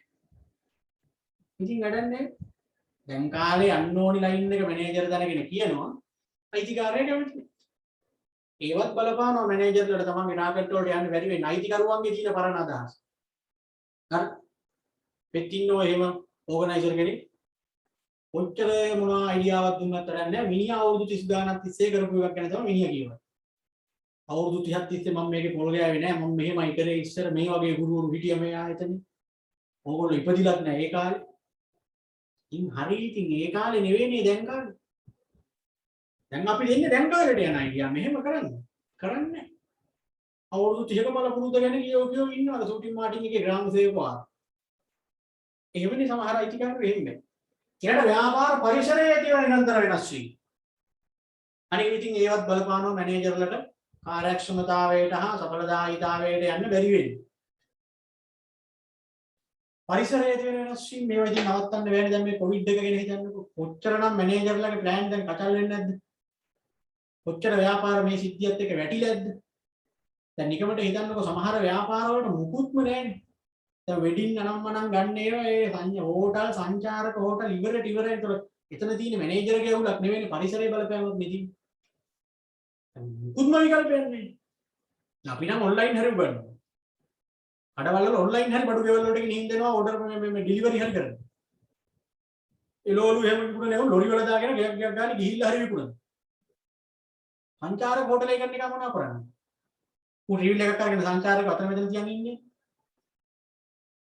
තුන් පාන්වා තුන් සංචාරකයෝගේ බෑ එන්න මේක සුද්ධ වෙන්නේ ලංකාවේ වුණත් ඇවිදින්න යන්නේ නැහැ බයයි ඔය ඉන්නේ කිව්වේ ඒතර මියුසිකල් බෑන්ඩ් එහෙම කරන්නේ ඒ මියුසිකල් ගහන්නේ නැහැනේ දැන් කාලේ අවුරුදු දෙකමාරකින් දෙකකින් මියුසිකල් එකක් එහෙම ගහුවේ නැහැනේ කොහෙවත් නෑ ෆිල්ම් හෝල් ඉවරයි කොහොමත් ඒව නම් ටිකක් අගාදේ තිබ්බේ කොහොමත් නැහැනේ ෆිල්ම් හෝල් අන්න බලන්න ඒතර ඒවැ මැනේජර්ලට ඉතින් කාර්යක්ෂමතාවයට සඵලදායීතාවයට යන්න බෑ ඒතර අවුල තියෙන මැනේජර්ගෙද නෑ පරිසරය වෙනස් වෙයි ඔන්න ඔය තියෙන්නේ හරි එහෙමනම් ඔන්න දැන් කල්පනාකරණයේ මූලික හැඳින්වීම හරි අපි දැන් දැක්ක කල්පනාකරණය කියන්නේ මොකක්ද දැන් පොඩි අවබෝධයක් මේ වෙද්දි තියෙනවා මම කිව්වා ව්‍යාපාරවලට තිබ්බ ගැටලු රාශියකට විසඳුමක් තමයි කල්පනාකරණය කියන දර්ශනය කල්පනාකරණය කියන තියරිය ඒකෙන් කිව්වේ සැලසුම්කරණයක් ඇතුව සංවිධානකරණයක් ඇතුව මෙහෙයවීමක් පාලනයක් ඇතුව වැඩ කරන්නේ එතකොට අපි නිර්වචන ගොඩ නැගුවා. අරමුණු වලට සඵලදායීව යන්න පැතික පරිසරයක් තුල සම්පත් කාර්යක්ෂමව පාවිච්චි කරලා සැලසුම්කරණය සංවිධානකරණය මෙහෙයවීම පාලනය කරන්න කියලා දුන්නා. ඊළඟට ඒ නිර්වචනයේ ඇස තිබ්බ සංකල්ප ටික තේරුම් ගත්තා. විශේෂ සංකල්ප දෙකක් තමයි කාර්යක්ෂමතාවය හා සඵලදායීතාවය. කාර්යක්ෂමතාවය කියන්නේ මොකක්ද? සම්පත් අපදේවන්නේ නැතුව ඒවායෙන් උපරිම ප්‍රයෝජන ගන්න. එහෙම නැත්නම් අවම යදවමකින් උපරිම නිමවීමක් ගන්න. සඵලදායීතාවය කියන්නේ මොකද්ද? නිශ්චිත කාල සීමාවක් තුල අරමුණු වලට යන්න. අපේක්ෂිත අරමුණු අපේක්ෂිත කාල සීමාවක් තුල අපේක්ෂිත ආකාරයෙන්ම ළඟා කරගන්න. සඵලදායීතාවය. හරිනේ. හරි. එහෙනම් ඔතනට ඇතියන්නේ. මේක ටිකෙන් ටික පොඩ දෙන්න ඕනි. අමාරු පාඩමක්. එක දවසක්වත් කට් කරගන්න එහෙම එපා. කට් කරගත්තත් YouTube එකෙන් හරි බලලා වැඩේ කම්ප්ලීට් කරගන්න. ටියුබ් ගත්තේ නැති ළමයි ඉක්මනට ගන්න ඇඩ්‍රස් එවපු ළමයින්ගේ 6 වෙනිදාට කලින් ඇඩ්‍රස් එවපු ළමයින්ගේ ඔක්කොම ටියුබ් සීසුමනේ ඇති ගත්තේ නැත්නම් කෝල් කරලා බලලා අහලා ගන්න 6 වෙනිදාන් පස්සේ එවපුවා නම් මෙහෙන් තමයි කුරියර් කරන්නේ 6 වෙනිදා වෙද්දී එහෙට ටියුබ් දීලා ඉවරයි ඒ නිසා 6 වෙනිදාට කලින් නම් ඔය ඇඩ්‍රස් එක දැම්මේ තාම හම්බුනේ නැත්නම් සීසුමනට කතා කරලා අහන්න එහෙ තියෙනවා 6 වෙනිදාන් පස්සේ දැම්ම නම් මට කතා කරලා අහන්න තාම හම්බුන්නේ නැහැ කියලා අර වැරදිලා ආපු ටියුබ් දෙකට දෙකක් එකක් අද දැම්මා අර පිරිමි ළමයෙක් එක ගෑනු ළමයෙක් එක ඒක පෙරේදද ඊයේ දැම්මා ඊයේ දාපු එක නම් අද එන්නේ නැති සමහරවිට අද දාපු එක නම් සඳයි හෙට වැඩ නැහැ නේ ඉතින් සඳයි හරි එහෙනම් ළමයි හැමෝටම ආයිබෝන් ණයෝ